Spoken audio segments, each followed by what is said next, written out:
All right. I see us. We are officially live. Welcome to Talking Heads, everyone. Episode 172, your once-weekly live show for the latest in beer and tech news. I'm Jeff. I'm Rhett. Welcome to the show, everyone. Thank you so much for joining us on this Wednesday night or in podcast form over on Anchor.fm or wherever your favorite podcasts are found. If you've never seen the show before, we talk beer, we talk tech, we talk games, pop culture, entertainment, usually some Star Trek, as you might have guessed from the decor. This is a family-friendly show in both language and content, although do be aware we drink alcohol on the show. If you're drinking along with us, go ahead and let us know what you're drinking in the chat, and we will give some early show shout-outs as we go along. All super chats are read on the air so long as they meet those family-friendly criteria. And if you want to take part in the super secret chat and the even more super secret after party, think about joining the Patreon or Float Plane. Links are both down in the video description. As a bonus, you'll get exclusive access to my Discord server, where you can chat with me, Rhett, John, Steve, all the hosts over here at Talking Heads, and keep the conversation going with the awesome community over there. Welcome to the show, everyone. Welcome to the show, Jeff. Does anybody ever welcome you to your own show? I don't know. They always say hi, Jeff, but they never say how's Jeff. Like, how are you doing, Rhett? I'm doing all right. Things getting back to normal over in your neck of the woods? A little bit. There's things here and there. The return to normalcy slows down with the return to work, yes, and things like that. So that's always such a pain. But honestly, considering the week I had last week, I'm order of magnitude better. So yeah. Okay, why is Zoom giving me a layover for suggest audio settings? You can hear me, I can hear you. We're just fine. I don't know. Who knows? Anyway, there we are. Yeah, getting back to normal. There's some things that are not normal around here still. There's piles of boxes in our garage. There's still trash to go out from everything. We have to hold on to everything that we're claiming for insurance, and so there's just garbage bags full of soggy crap all over the downstairs here. It's a little ridiculous sometimes, but we're slowly getting there. Girls' rooms are getting put back together. Yeah, we're getting there. Good to hear. Yeah.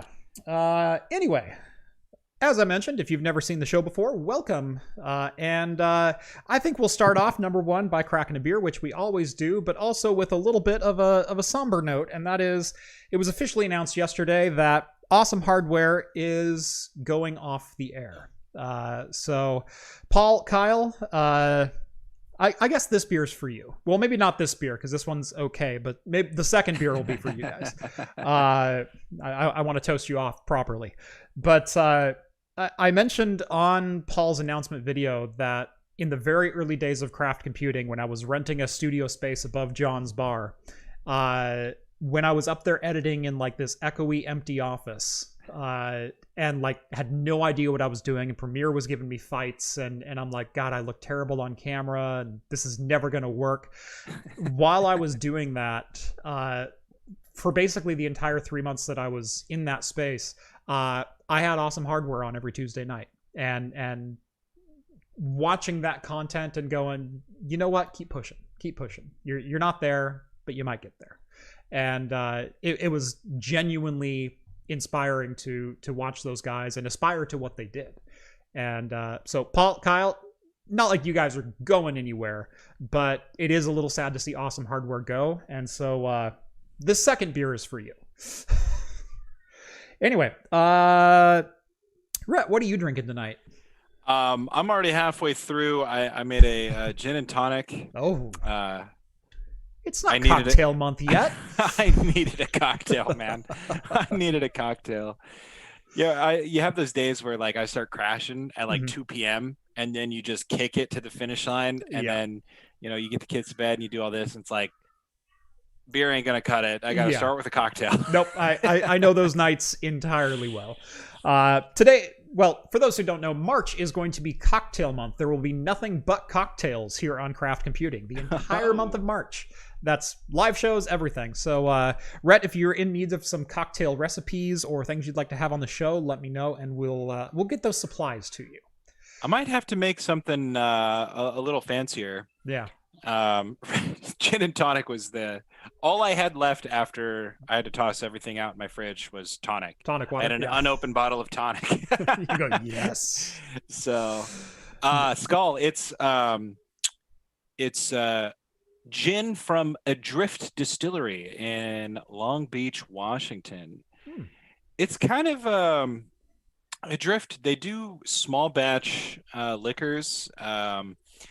I'm a big fan of their whiskey, and I think I've shared it with at least Jeff. I don't know if you remember. It was a while ago, and it was. I enjoy it because it's, you can't really get it anywhere else. Is that when we played PlayStation all night at your house? That one, I probably had some then. Maybe, I don't. It was either that or when we went to the comedy show. It was one of the two. Yeah, I think it was around the comedy show. I think so. Yeah.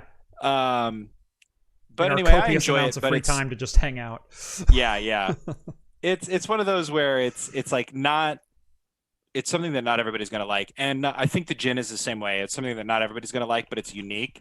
You can only really get it one place. So anyway, Adrift Distillers. I like it. It's good. Yeah. So I am drinking Kettle Beer Works, the Copper Elk Amber Ale. It's a 5.4% from North Carolina. And trying to remember who sent me this one, and I'm drawing a blank, and I apologize. Your name is like right here. It's like near the front of my brain, but it hasn't like made it all the way down to my mouth. So someone sent me, and John actually, like a 4-pack each of Kettle Beer Works, and the first one was quite lovely. So this is the Copper Elk Amber Ale. As I opened the can a little bit too aggressively. And then the second beer for tonight is also a fan donation, and not to put Kettle Beer Works to the curb, but there's good beer that I get donated, and then there's great beer that I get donated. And so thank you very much for the Kettle Beer Works, but it ain't no Dogfish Head Bourbon Barrel Age Worldwide Stout. This is beer number 2. So I got a beer on standby too, so when you're ready to crack that, I'll crack mine. Excellent. All right, we got a super chat here early on. Bazinga, $5. Man up and make a Long Island iced tea in March, as in more than one. Yeah, Long Island will definitely be on the list. I actually have a cocktail smoker on the way. It'll be here tomorrow. We're going full bore into cocktail. I've got a lot of really good recipes planned.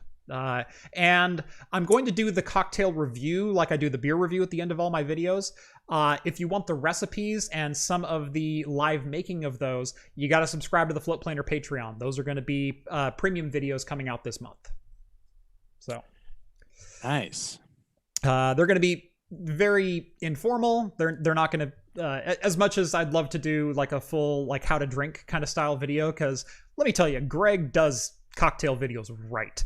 I'd love to put that kind of production value into those. This is going to be a little bit more vlog style, or just like over my shoulder on my bar. Here's how I'm making this cocktail, and cheers. So, but nice. It's still going to be good content. I'll throw some B-roll in there just for fun. You're going to have to make some classic cocktails. I'm going to start the month with some classic cocktails, and we're going to get a little bit more exotic as the month goes on. That's kind of my plan. I think it's fitting. You got to start with like a Sazerac. Like that's not a bad idea. Cocktail. Yeah. Well, do you go with whiskey cocktail? Because Sazerac was not the first cocktail. It was the first cocktail that wasn't just the whiskey cocktail or a cocktail. We talked about this a couple months ago. You and I, we went really deep into the woods. Yeah. I think you can't go wrong with the Sazerac as like the first cocktail, but I think you're right. Like if you wanted to go like whiskey cocktail, right. I don't think anyone's going to like go throw fists with you about it. Exactly. Yeah. But yeah, old fashioned is definitely on the list. We've got a couple different old fashioned variants coming up. Sazerac, I actually didn't put Sazerac on the list, but I'm putting it on there. Dang it. So yeah, that was my mistake. I would love to see your take on a Sazerac. Yeah, so got a lot of fun stuff coming up and planned. So make sure you jump on. Well, just watch this channel, but yeah, jump onto the Patreon if you want to see a little bit more in depth of how I make the cocktails and bar equipment and liquor reviews and that kind of thing. Rev, missed the first message. Cracked my good beer first. That's okay. You know what? I'm sure they will appreciate any beer that you crack. And I'm cracking my beer for them second. And no, I'm not going to pour any of this out. But I'm sure any beer that you crack for Paul and Kyle tonight, they will deeply appreciate. All right. We got a couple of beer shout-outs that I saw come in, I think. Did we? I don't know. People talking about Micro Center and Rip Fries and David Shook says Everclear and Kool-Aid. You know what? Whatever gets the job done, man. Alice Osaka, Black Samurai. I don't know if that's a drink or... It sounds cool. It sounds cool. John J says whale pods came in today, so should be able to get you out some more of those this weekend. By the way, he's speaking of these. So Worldwide Stout comes courtesy of John J. So, ooh, thank you, John J. Yes. Cocktail smoker, damn, haha, that's interesting. Yeah, no, if you've never had a smoked cocktail, they're incredible. And I've been wanting to buy a kit for the longest time, but just like you would smoke barbecue or smoke ribs, you can smoke your drinks and you can infuse them with smoke. And so we're going to go through a little bit of that. Jumping ahead, GI Pilot here says an absinthe rinse is required for a Sazerac. And that is something I had never seen or heard of until I was watching Amy Schumer's cooking show. Mm-hmm. And she made a Sazerac. That's why I was thinking about the Sazerac recently. And, she's like, yeah, pour a little absinthe in here, swirl it around. Now toss it. And her husband's like, can I drink it? Yeah, sure. Yeah, that's fine too. Yeah, no, to make a Sazerac, you put absinthe in the glass, you rinse the glass, and then toss it. So there's a couple cocktails that I make that I do that. One of my gins, or one of my martinis that I make is just a vermouth rinse, and then you dump the vermouth and fill it with gin. Interesting. And it's fantastic. I gotta try that. See, I started dabbling in martinis myself a couple weeks ago. Mm-hmm. Martinis, you can get into the weeds really quick. Yeah, I really did. And what I discovered is I don't have the tools for it. Like, you can't half-ass it without the tools. No. I was like, I'll just do it over ice. I'll stir it. Like, it's good to go. Yep. No. Nope. No. I didn't measure anything right. Yeah. Which is so weird. I thought it would be so easy.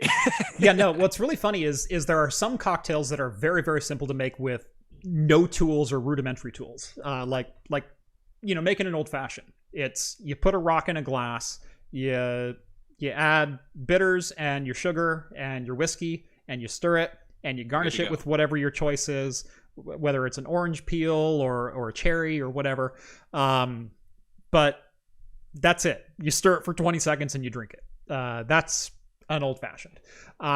Then you can get into the building of proper cocktails and building of like martinis, and there's a process and a method and everything else that if you even do the process wrong, even if you get all the ingredients right and everything, if you just screw up the process, the cocktail is going to come out subpar. So I can see that. Yeah, and it varies cocktail to cocktail and liquor by liquor and everything else, but. So anyway, we'll get into cocktails in March. Yeah. We got a super chat here from Bazinga. Once again, $5. Thank you, sir, for your second super chat. My record is 6 Long Island iced teas in 2 hours. My challenge for you is to beat my record. Still no idea how I got home. Lol. I will tell you, I'm not a blitz drinker. I'm not a drink 'em as fast as I can. I'm a drink for as long as I can kind of guy. Yeah. Because I have some pretty epic 12-hour runs. I was really impressed with the technique that you, John, and Steve had while we were at PAX. Y'all enlightened me a little bit. I thought I was a seasoned drinker, but no. By the way, when someone else is driving, there are techniques to stay out at the bar. There was. And me and Steve had to wake up the next morning, like right at the crack of dawn, and he woke up feeling great. I woke up feeling just a little like I needed to shake it off. Yeah. He's like, you should have listened to us. I was like, dang it. Yep. Not that I was that bad, but oh god, it was not the best either. And then we had to walk a mile to get. Yeah, I will say Thursday morning was a little rough. or that was Sunday morning. It was Sunday morning was a little rough. Yeah. Yeah, we went and had breakfast with CDPR. Yep. And that was cool. Good breakfast. Yeah. Good breakfast. But yeah, anyway, cheers to that. I don't know if we'll do that, Bazinga. I certainly couldn't do that right now. Not right now. I'm the guy that drank a Rainier last Saturday night, so let that inform you to where my tolerance is at. Yep. Here, somebody answers a Black Samurai. It's a gag drink. It's half a shot of sake topped with soy sauce. It's good for pranking new drinkers. Interesting. I don't know that I'm going to get into shots. Shots are another category. I'm not a drinker who shoots a lot. Like, there's one group of friends that I will go out and we'll go to a bar and we'll do shots, and that's karaoke nights. And it feels like it's been 84 years since I've been karaokeing, and yeah, that's about right. But we will do shots usually of either Jameson Black or Gentleman Jack, and so your second shelf when you go to a bar, and we'll do 3, 4, 5 shots with all with designated drivers. Don't worry, but we'll do 3, 4, 5 shots in a night, and we all have our song list where you'll take a shot and here's your opener, and then here's your 2-shot song and your 3-shot song and your 4-shot song. And we got to do karaoke together. Oh yes. I love karaoke. Yes. No, it's the one joy of like working with the musical theater folks is that everybody in musical theater loves karaoke. It's hard to come by people who enjoy doing that. At least in my circle of friends. So. Yeah, no, I run with a crowd that definitely enjoys their karaoke. So yeah, we'll have you along next time we're able to go out. Maybe in 2024. Yeah, 2024, 2025. By then, also I'll have definitely developed my pipes. By then, I wouldn't want to go out and like ruin. You got to Bad warm Romance up to by it, Lady man. Gaga. Yeah, exactly. Like I said, that's why we have our 1-shot song, 2-shot songs. Rebel Yell is a 3-shot song. Oh yeah. Nice. I used to go to these real rural bars and I would sing like, Taylor Swift, Lady Gaga songs. And I kid you not, like I could have guys buying me drinks for whatever reason, like singing Taylor Swift and Lady Gaga in rural bars. I'm not judging. I'm not making any assumptions, but like I could get like 3 guys to buy me drinks every night in rural bars. Like I'm talking like Monitor Inn. Okay, on that happy note, let's get into today's news.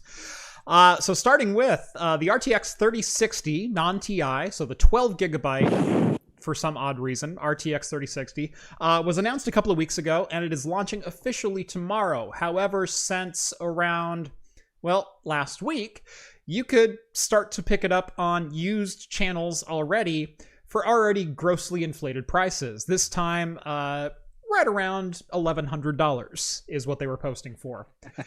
The thing is, no driver has been publicly released by Nvidia. I haven't even heard... I know at this point the reviewers have drivers, but usually Nvidia only gives like 3 or 4 days, so I bet the driver release for reviewers was on Monday.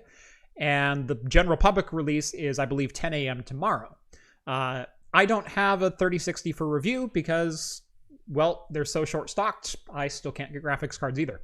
So I'm kind of living the same life you guys are, where it's like, man, I'd like to upgrade some systems, but there's no way I possibly can. Anyway, the RTX 3060, it's made a couple of headlines. Number one, people expect it to not be available already, and likely it won't be available already. And number two, Nvidia's touting that they're coming behind the consumer, and they want consumers to be able to get their hands on graphics cards. And so here's what they're going to do. They're going to make a GA106 exclusive mining card and sell that one off to miners. And then inside the driver, they're going to lock down and have mining performance on the RTX 3060. So in theory, miners won't be able to use the cards, and if it detects mining activity, it'll lock them out. Here's the thing with miners, is they already don't use NVIDIA BIOS, and they already don't use NVIDIA drivers. They have entire development teams in their own rights that write their own drivers, write their own BIOS, modify whatever NVIDIA puts out. I was betting that by today, the driver would have already been cracked to enable full speed mining. Now, I haven't heard or denied, but as soon as that story comes out, we will certainly talk about that, about the 3060 being unlocked for mining, because it's only a software lock, which means it's inevitable. Even hardware locks are inevitable to beat. Look at I have some GPU hacking prowess on my show. I converted the Tesla K10s into Grid K2 cards and ran grid software that was never meant to be run because two resistors were in two different places on those boards. And so that's the way they identified those boards, was they just moved some resistors around and it recognizes as a K80 or a Tesla K10 or a Grid K2 or a GTX 690. Those are all the same GPU dies, and GK104 GPUs. They just recognize differently when you plug them into a system. So I expect very quickly people to go, oh, if we move these resistors, it's no longer a GA106, it's a GTX or RTX 3060, and vice versa. And they're going to buy out the cards anyway. And the way the market is running right now, even if the mining performance is halved on 3060s, I think it's still profitable to buy them. That's the thing. So I don't know that this is going to do much to slow the tide of chip shortages and mining and scalping and everything else that's going on. I just don't. We have a story later on. It's still going to get worse. Got another super chat. Bazinga, another $5. Thank you, Bazinga. Oh, and Corey, $5. Sorry, I missed that one. What's up, all you happy people? I'm doing well. I'm doing really well. I think we already established what's up, but what's down is no longer water, and for that I am very grateful. And power lines, they're no longer down. So depends on where you live. Mm-hmm. 6,000 folks still in our city, Jeff. Yep. Crazy. Yeah, it's been almost 2 weeks. It's been 12 days. Yeah. Since that storm, and there's still 6,000 people out of power.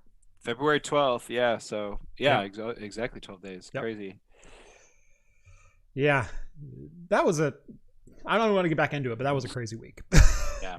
And then Bazinga, another $5. Thank you, Bazinga. Nvidia said it would cut Ethereum mining to 50%. Wonder if it will mine other coins at full speed.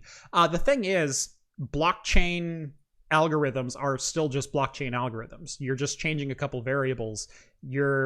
So detecting mining activity is very easy on the NVIDIA side of things versus rasterization, versus tensor, versus CUDA workloads.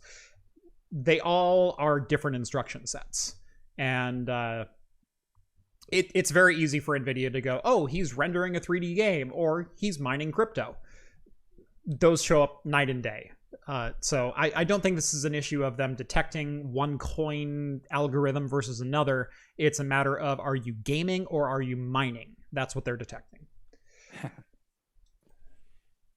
Now, is that just like a maneuver to like curb demand and fix the market for graphics cards? Or I think it's an effort to win PR points more than anything else, because the demand is so insatiable right now that people are willing to pay scalper prices. I'm considering paying scalper prices for an additional graphics card that I need for an upcoming project, because there's no other way to do it. I need that graphics card. By the way, spoiler alert, I'm putting 4 things into one thing. So do with your brain what you will with that information. And water cooling them all. So stay tuned. Yeah. The thing is, they still only have TSMC fabs, or Samsung fabs, I guess. Is it Samsung that's... I don't remember if it's TSMC or Samsung that's knocking out Nvidia cards right now. I think it's TSMC. Sorry, my brain's a little fuzzy tonight. They still only have one fab, or they still only have the capacity of whatever they have to generate. And trust me, those fabs are working overtime already. It's not like they're making a new card that is going to add production and add supply. Now they're simply binning cards and sending them, so half of them go to GA106s and the other half go to RTX 3060s. It's the same GPU core. It's not like they suddenly created more supply in the GPU core. They're just marketing the cards differently, and they're trying to slow down the mining on the consumer-based card, and they're disabling all of the consumer features for the mining-based card. So when the mining-based card is done, there's no resale value for it, and you can't use it in other systems, a la me wanting to use a GP106 for NVINC encoding, which, by the way, hopefully will be a process coming up. Samsung, thank you. 8 nanometer Samsung. Thank you, Cirrus. But at the end of the day, they didn't create any more supply. They're not, manufacturing more fabs. They're just splitting where they're putting them. And that in and of itself doesn't satiate demand. That's economics 101. The only way you can satiate demand is either by raising your price, thus supply demand, and that's the response to that, or by creating more product to supply. They haven't done those. Like, this is not complicated economics here. I mean, the back end of NVIDIA's business is definitely complicated, but it doesn't take a genius to realize they didn't create any more product, and you're probably still not going to be able to buy any. We got another super chat coming in from Corey Gibson here. Corey Gibson says, Nvidia doesn't care about gamers. All they want to do is sell cards to anyone. Well, that is their business model. Nvidia is a manufacturer of parts, and they sell parts to whoever buys them. So, like I said, this is a PR move. And I don't disagree that it's a bad PR move. I just don't think it's going to effectively change the tide of miners and scalpers getting a hold of every single graphics card, because the scalpers who are getting a hold of cards, they're getting a hold of them in the hundreds, whereas shipments going to certain countries are in the 50s. Like, there's just no supply to go around, because even before they hit retailers, they're being bought by back channels. So it's frustrating. It's incredibly frustrating. I'm frustrated as a reviewer. I'm frustrated as a consumer. I'm frustrated as a gamer who wants a little bit more out of the system I have currently, and I just can't get it. I have a 240 hertz monitor to review. I have an RTX 2080 that in some games I might be able to hit that, like CSGO, sure. I'm not going to be able to test a litany of other games at 240 frames per second because I don't have a graphics card that's fast enough to do that. So it's a conundrum for me. So, $9.99 from David. Thank you, David. Appreciate it. Oh, and Corey, thank you again. I appreciate you. Jeff, love the content. Can't go wrong with craft beers and computing. Hope all is well in the aftermath of the flood. Thank you very much, David. Yeah, things are, like I said, slowly getting back together. We're hopefully in the final stages of our insurance claim. We've already had contractors in and out. We have a couple of things that we're going to take care of ourselves because the damage was fairly minimal. There's a little bit of drywall to repair. There's a little bit of trim work to take care of. And it's like, well, heck, I've got a miter saw. I can knock that out in a weekend kind of thing. They're still working through our personal property claim, but we're moving. We're getting back in the right direction. East Coast Mods, hey buddy, $10. I feel your pain, Craft Computing. I have to go with an Intel. I have to go to Intel with an iGPU just to build a PC. Yeah. Well, you could always go RX 550. That's about the only graphics card that's available. And honestly, it's not a terrible graphics card.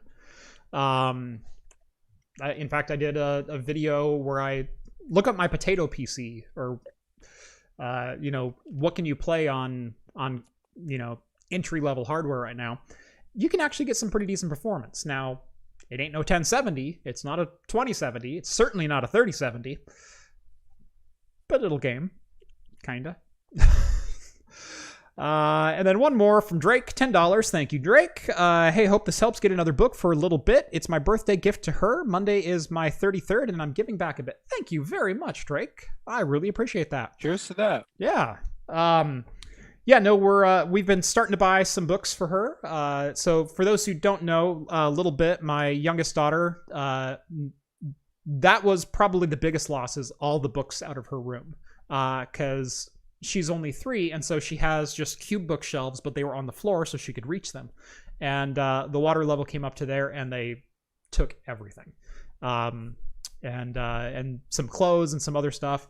So that hurt. I mean, I lost hardware in here. Hardware can be replaced. That's not a big deal. Books that I've read to my girls every single night since the day they were born, that one pains me a little bit. So yeah. Oh, and if you follow me on Twitter, I posted, someone actually sent me a pack of Dr. Seuss books. And I will say I legit man cried when I opened that box, because they sent 5 books. They sent Cat in the Hat, Green Eggs and Ham, Fox and Socks, Hop on Pop, and what was the last one? I have the picture. Anyway. Well, it was One Fish, Two Fish, or maybe One all Fish, the Two places. Fish. There you go. Okay. One Fish, Two Fish. Of those books, 4 of those were books that we lost. We had the hardcover Seuss paper books, and we had lost Cat in the Hat, Fox and Socks, One Fish, Two Fish, and the other one that I mentioned. The one that we didn't lose was One Fish, Two Fish. Or no, Hop on Pop. But we had a board book of that one that we did lose. So technically he was 5 for 5 in replacing books that we lost. And it's like, dude, that is awesome. Love it. Yep. So.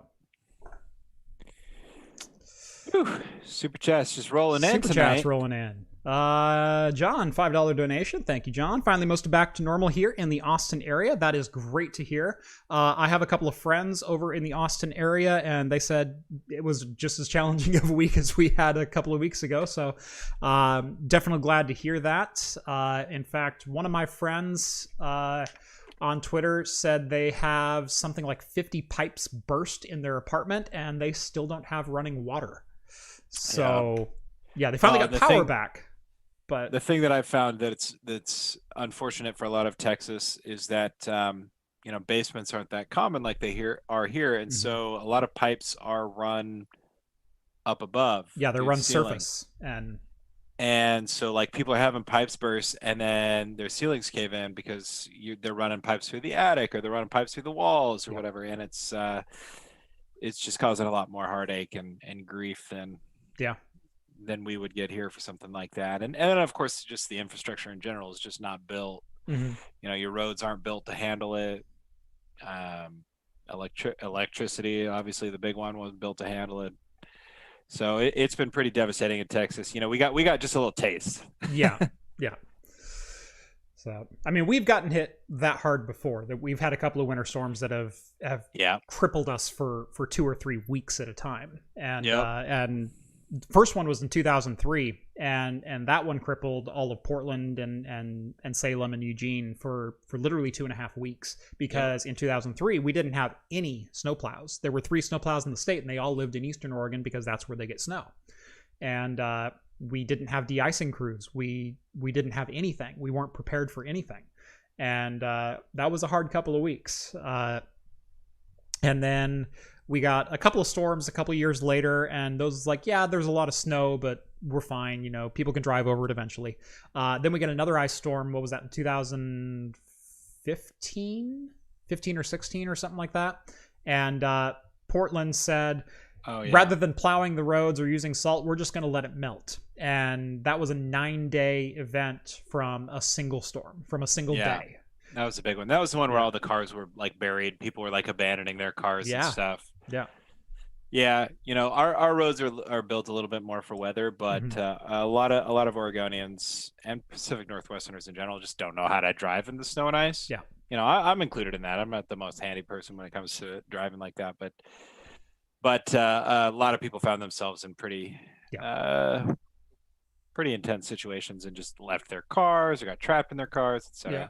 Well, even a month ago, we got was it a month ago? Maybe like 3 weeks. We got some snow a week or two before the ice storm, and even in that, now I live in a pretty hilly area and some pretty steep inclines on a couple of them, but there were cars that very easily should have been able to make those climbs, that the drivers just had no idea what they were doing and were abandoning their cars. There were 100 abandoned cars on my hill at one point, and I was in my truck, but I didn't even have it in 4-wheel, but I'm just kind of putting by, and just take it slow.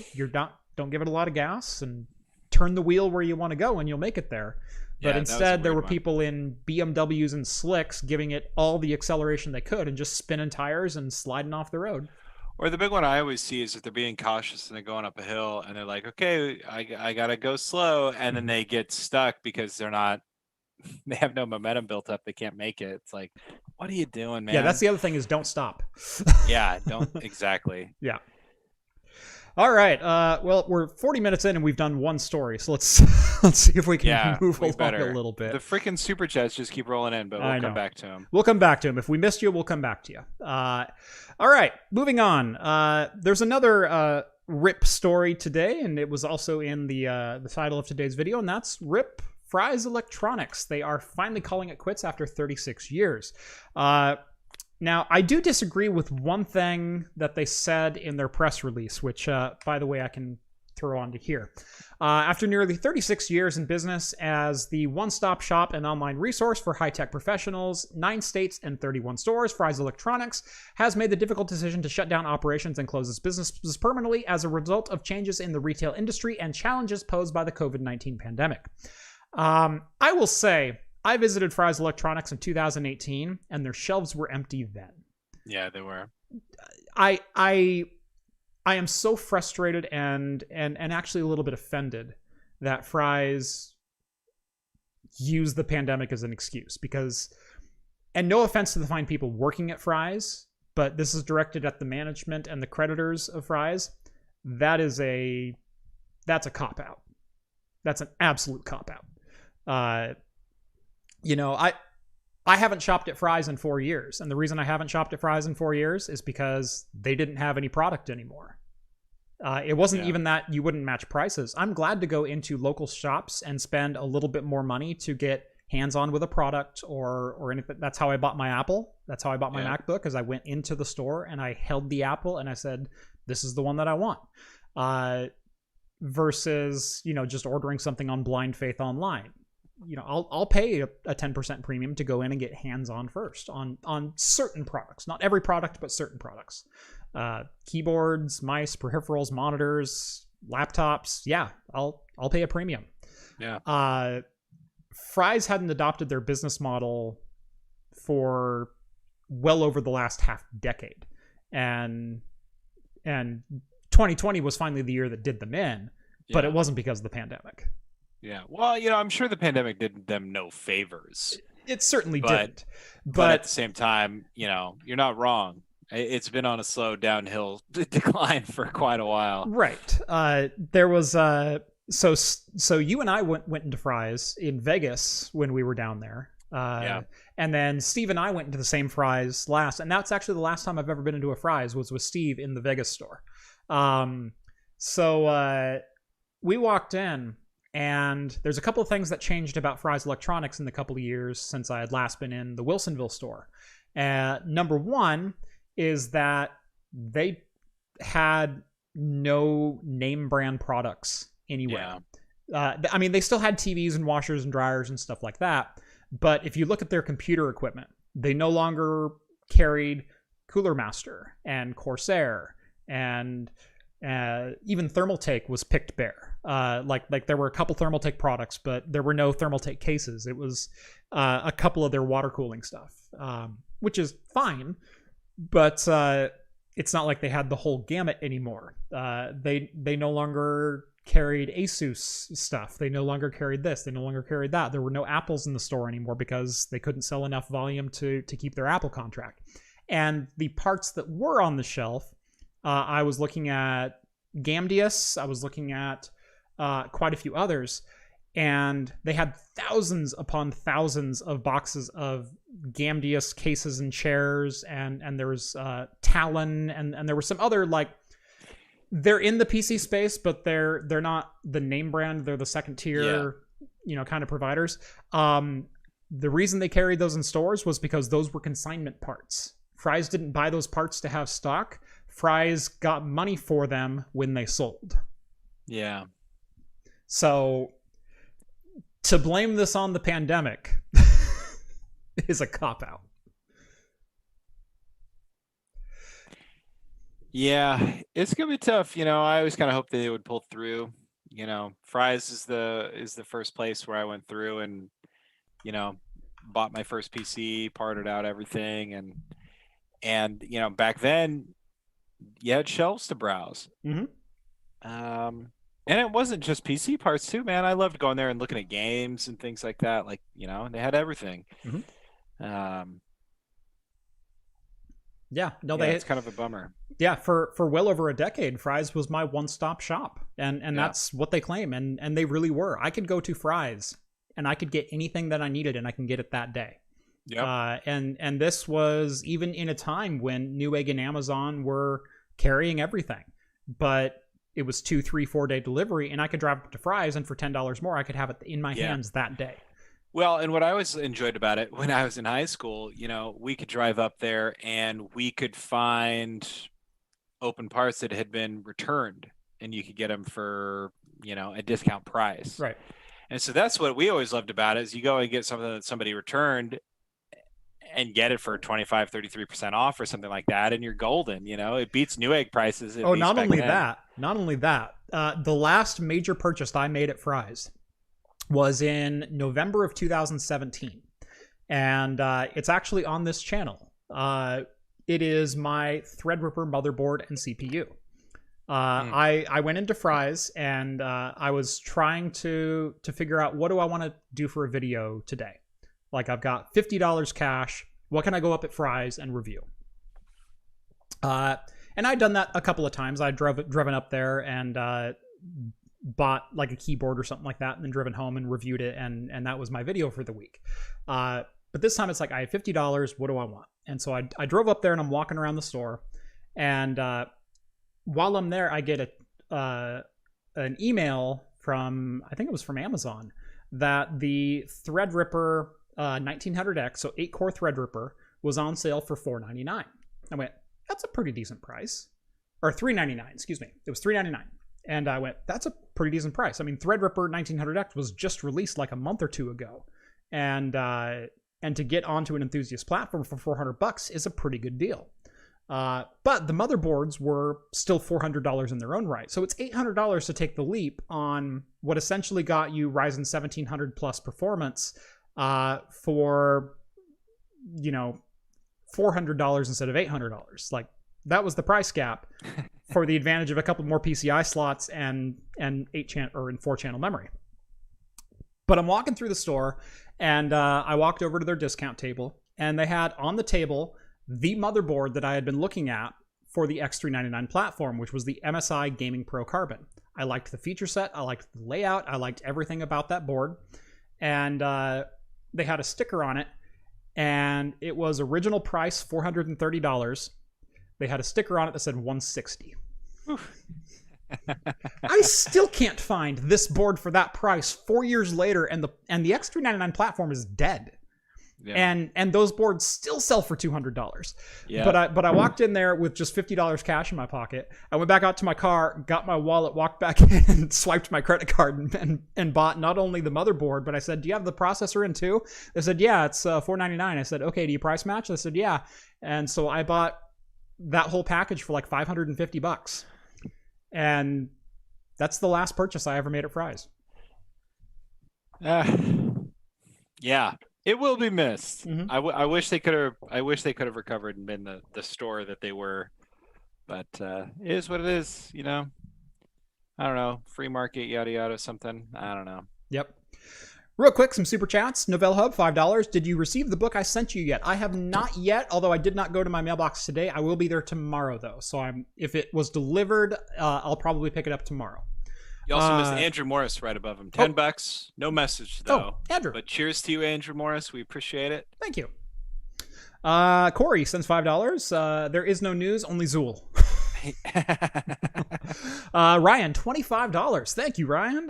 Been a minute since I caught a live show. Hope your basement is getting taken care of. Thank you, Ryan. I do appreciate that. Cheers to that. And yes, it is.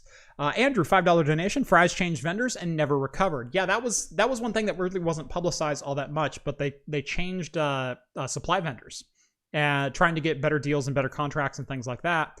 And on the PC side of things, they ended up getting screwed. And a big chunk of their business model was selling to PC enthusiasts, was selling cases and water cooling and things that even Amazon at that time wasn't carrying. You could go into Fry's and you could get hands-on with it and take it home. Yeah. And again, and that was when I was first getting into PCs, the options were like Newegg and Fry's. And we were of that time where we'd all much rather drive a little bit and be able to look at it and be able to, weigh products right in front of your eyes. I lived 20 minutes from Fry's for a good majority of my adult life. And I still stopped going there after 2017. It was shortly after I bought the Threadripper that they started going downhill. And I'd go in there and it's like they have 3 monitors in stock and they're all garbage. And they don't have the good deals anymore. They're not doing price bundles or combo bundles anymore. Because a lot like Micro Center, they often tried to do loss leaders on CPUs to get you into the door to buy motherboards. And so you would go in and you'd take $50 off a CPU that is under the cost that they paid for it, but you'd also get a motherboard for like $100. And those were great deals. And Amazon doesn't do that. You pay retail for everything that you buy on Amazon, and that's also part of Amazon's business model. So, well, Fry's, we can tip one out for Fry's later on, but I don't pour one out. I'd rather just drink one. So I'll tip it out into your mouth. Yeah, this is for you, Fry's. And because it was a slow descent, you're only worth an amber lager. All right, moving on. What do we got next? Oh, HyperX. Right. So HyperX has been owned by Kingston for, I believe HyperX shot off of Kingston or was their gaming brand or whatever. Kingston has reportedly sold HyperX to HP, of all people, for $425 million. HP is looking to boost their gaming peripheral and gaming enthusiast market to go alongside some of their Omen products and whatnot. And I'm not sure I understand this business deal because HP's never been a component manufacturer necessarily. I mean, they make their own motherboards, or rather they design their motherboards and outsource them to Foxconn to create. But HP doesn't make memory modules. They license them from Crucial. They don't make SSDs. They license them from Samsung. They don't make anything. As far as like raw silicon goes. And so the fact that they're buying a memory SSD and peripheral OEM, it's a little strange to me. I'm not quite sure what HP is hoping to do with HyperX, because HyperX does a lot of different things. And HyperX for probably the last 3 or 4 years has been trying to spin up the gaming aspect, or rather the game streaming aspect of their business, which is sponsoring a lot of different game streaming events and gaming competitions around the country. When was it when you and I went, or was it I can't remember if it was 2018 or 2019 CES that the pyramid on Vegas was covered in a HyperX banner. Yeah, the that was when I entire was thing. there. Yeah. So it wasn't Mandalay, but what was the Luxor? It was Luxor. The Luxor, yeah. Luxor. Was covered in this massive HyperX banner on all four sides. And so the only reason you could tell it was CES was, number one, the traffic, and number two, the Luxor said HyperX on all four sides of it. Yeah, which is funny enough because it's like, you see it a lot in esports. You see the brand and stuff in esports. And, Yeah. I followed Dota and stuff back then and CSGO. It was like one of like legitimately the first times I'd ever heard of HyperX. Yeah. Which is like no knock on him because like now, when my Plantronics headset broke, I started looking for headsets and all I could find when I searched that on Amazon was HyperX stuff. Like, so clearly they've done something to corner the market on headsets and things like that. Oh yeah, their peripheral game is very, very strong. And like I said, their memory and SSDs have always been very top notch. They have a lot of different business markets that they do very, very well in, but this is not a business market that HP's ever ventured into.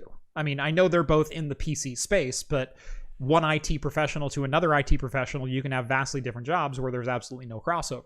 And that's kind of what I'm seeing here. Is one is a system OEM, and remember, HP is no longer HP Enterprise either, which HP Enterprise is the server wing of HP, and it is now its own completely different company. So HP is just a system OEM and a laptop OEM.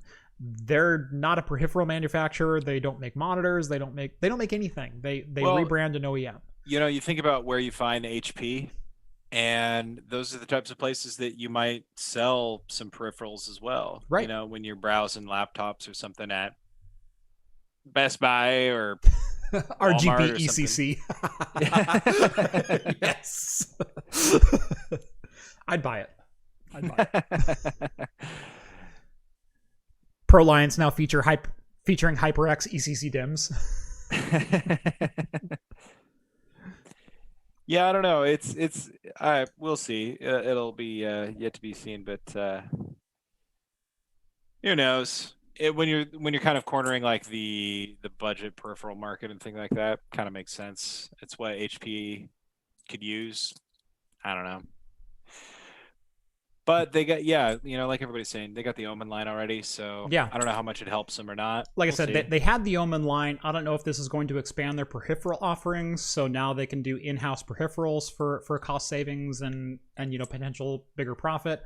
I don't know if they're going to start pushing HyperX integration into a lot of their gaming and even consumer lineup of products. HP Omen laptops now with HyperX memory kind of thing. Like, yeah, it could work as far as those types of integrations, and being able to sell HyperX peripherals and HyperX monitors and things like that alongside your Omen desktops. I could definitely see that aspect of it working. Yeah, but it's still an acquisition that makes me raise an eyebrow. Well, we'll have to put it on the back burner and see what happens. Yep. All right. Moving right along here.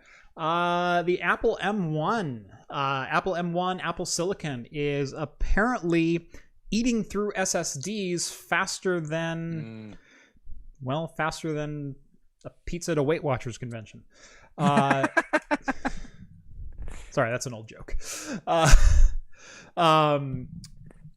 So for those who don't know, let's start at the beginning. Apple has their own silicon, the Apple M1. It's available in the MacBook Pro, MacBook Air, and Mac Mini, and soon to be iMac and hopefully Mac Pro with a heck of a lot more power. It's an ARM-based system on chip that Apple has developed themselves that is 100% proprietary using ARM licensure. But there's been a discovery lately that they're writing to the SSDs way more than they probably should be. So SSDs have what's called a mean time between failure, or MTBF.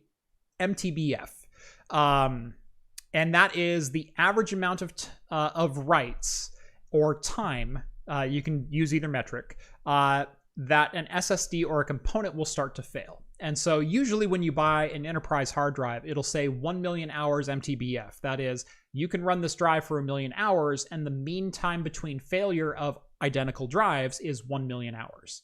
And so on average, this should last 1 million hours, but there's one that lasted 400,000, and then there's another that lasted 1.6. And so the mean is 1 million. That's way simplifying, averages in math and statistical probability, but moving on. SSDs have a mean time between failure based on the write cycles, because you can only write to NAND flash memory so many times before the memory goes, I don't know if I'm a 0 or a 1 anymore, and stops working. So those mean time between failures on a lot of consumer SSDs are in the hundreds of thousands of terabytes. So the example that PC Gamer gives here is a 256 gig SSD will have a mean time between failure of 150 terabytes. So you could write the drive with 150 terabytes of data. So just cycling through data. And you could run that drive for 5 years by writing 30 terabytes per year, which is a heck of a lot of writes, or 84 gigs per day. So that is changing the contents of your SSD, 1/3 of it, every single day for 5 years.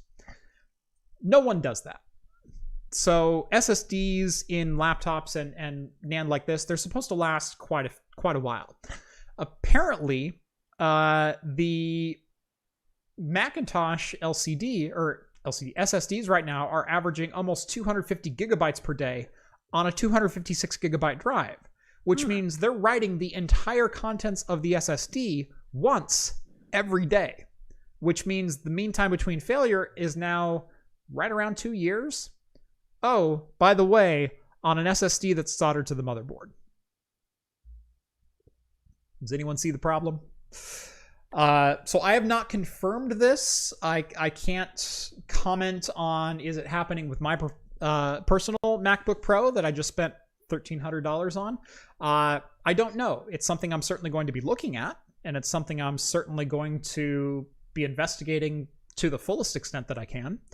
And if this ends up being the case, it's definitely something I'm also not happy about. Because remember, these laptops are only a couple of months old. They only launched in December. And some of them are already reporting like 15 terabytes of writes on a laptop that I should have maybe 1 terabyte written at this point in time. Especially because I've only installed a couple of apps, and I've gone crazy a couple of times where I've made some massive writes and then overwritten that data. But for the most part, it's been a web surfer, it's been a light video editor, but video editing from a USB-C dongle and some other things like that. But man, if that's true, that's insane.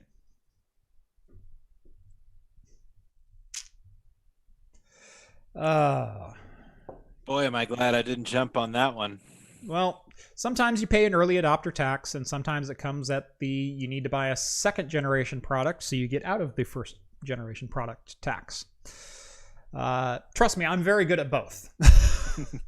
Yeah, that's all right. I mean, the world needs people like you, Jeff. So I'm the reason the tech world goes round. I really am. Venture Tech sends over $3 Canadian rupees. Thank you so much. And has a hippo waving and says next time. I'm assuming he's leaving for the night, so thank you, Venture. I appreciate that. James sends over $2. HP own Omen. I think that's what it's for. And yeah, that's my speculation as well. Denver sends over $2. Noticed high TBW on my M1 Mac Mini aggressive swap. And yeah, it's coming down to overly aggressive swap utilization, likely because the systems only have 8 gigabytes of memory. And so this could be a limitation of the system memory that's on board. And you need a larger swap space on the drive, which means you're constantly writing swap information as you're booting. But the problem is when you do that to an SSD, the SSDs tend to not like that. Could very well be the case.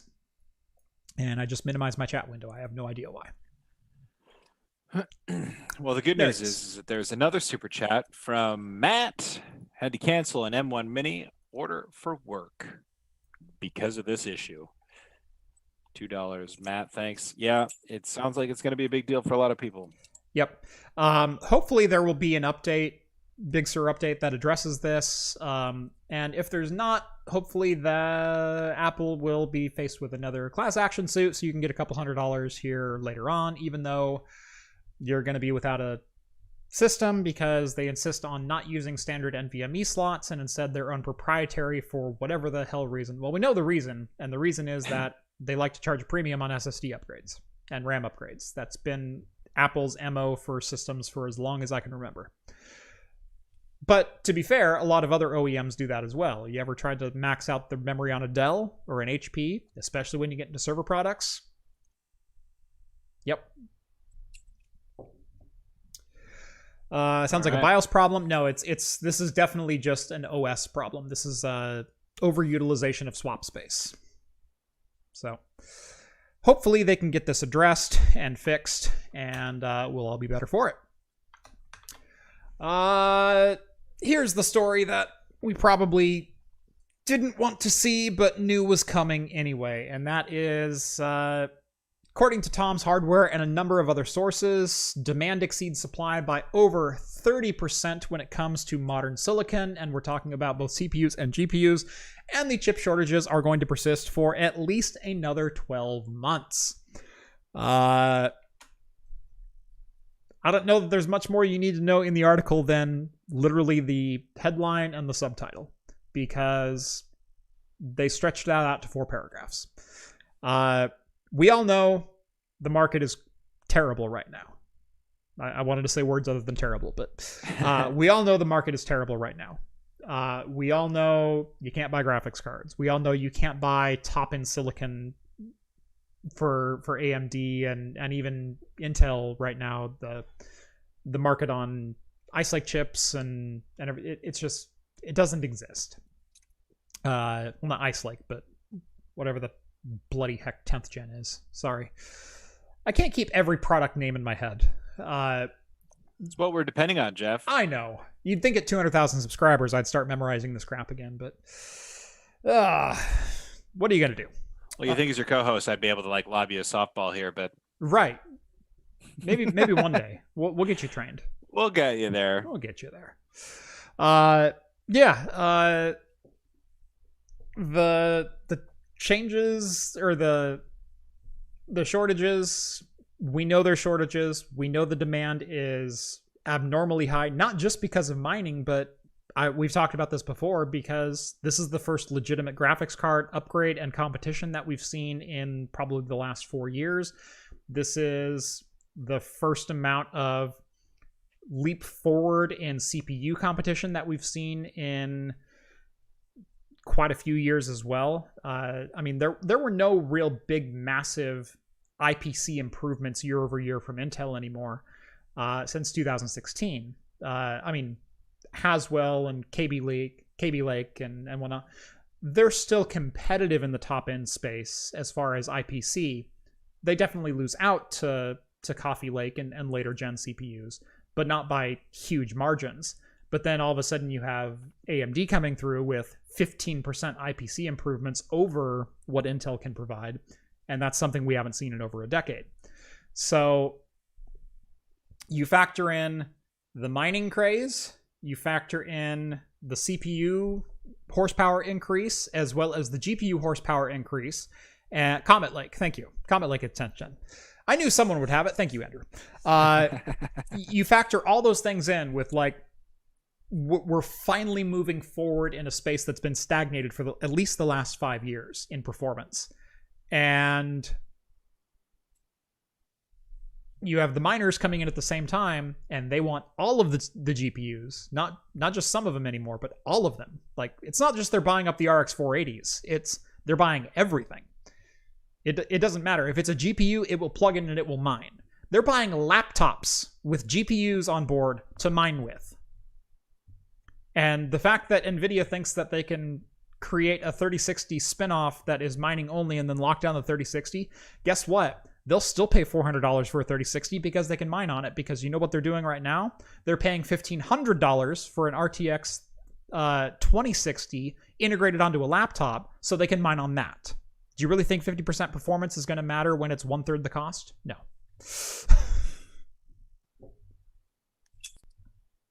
So, yeah, I've been wanting a 5900X or 5950X for quite a while. I've been wanting to push my CPU performance forward finally, because I've been in the backseat for years and years and years when it comes to IPC performance, and I finally see a chip that I can afford and leap myself forward. And not that the 2950X 16 core is anything to balk at, but come on, I'm the guy that started making X79 boards and ran them for a long time because I couldn't afford anything else.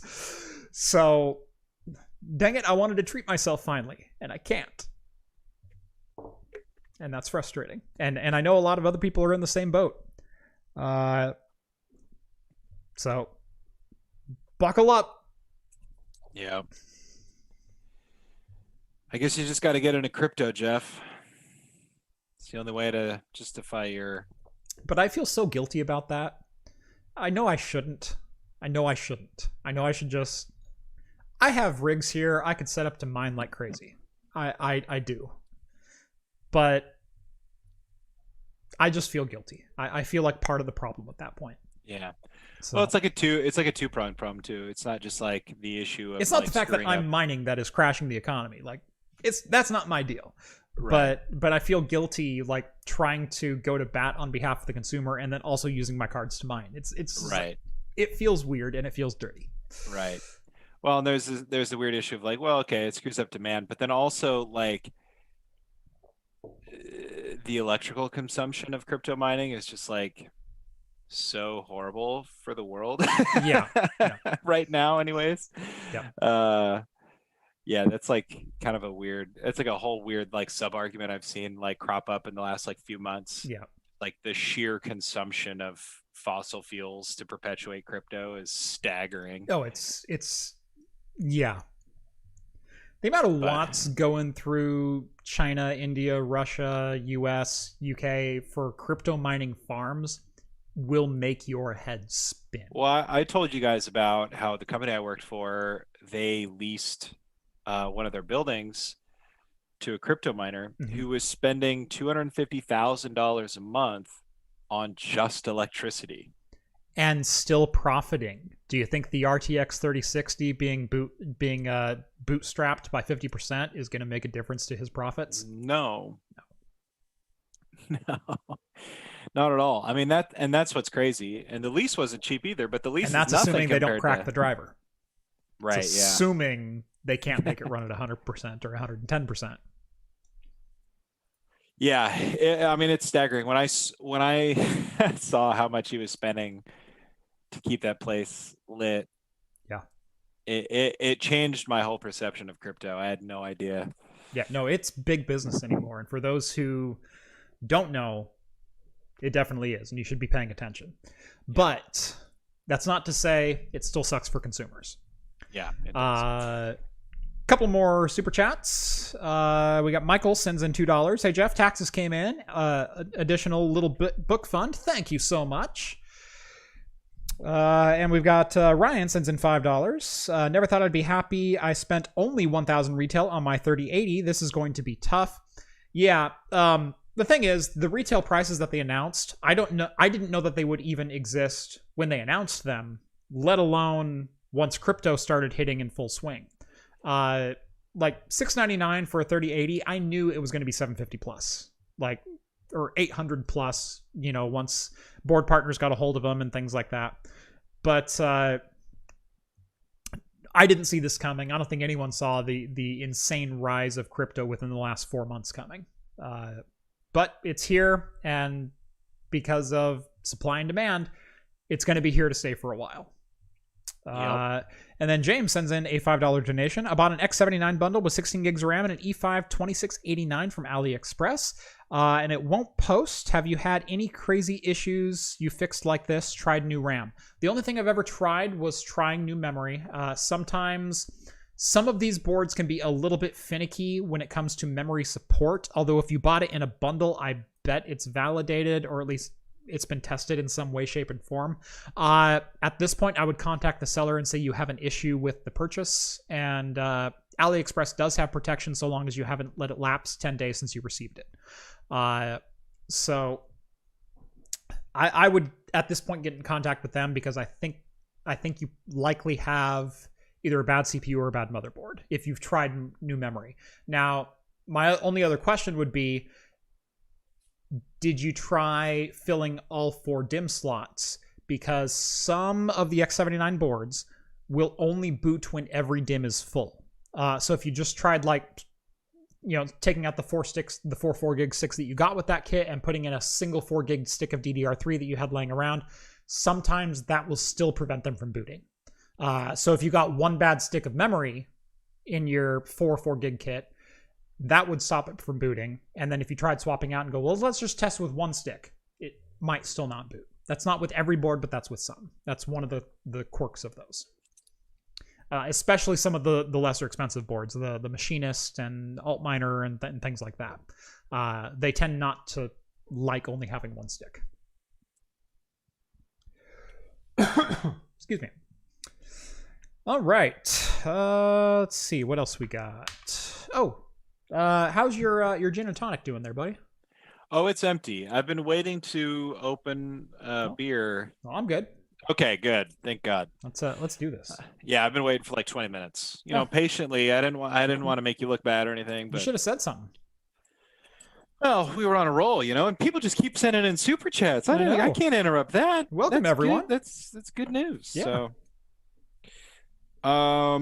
all y'all here with us last Saturday, just the other day.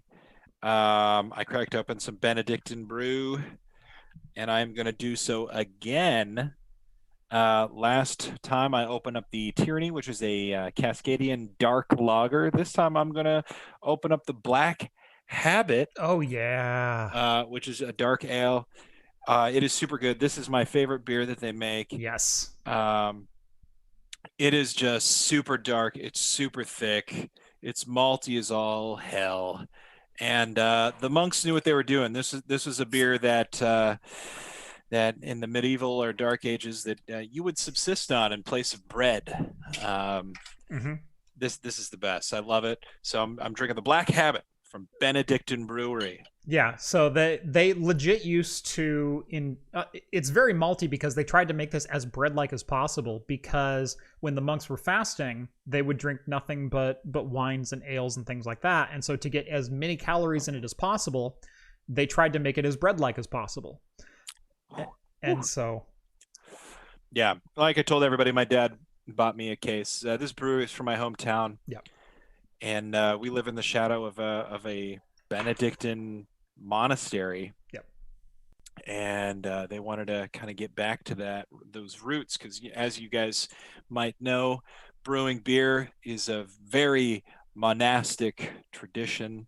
It was part of the way that monks would support themselves, both themselves and by selling it as well.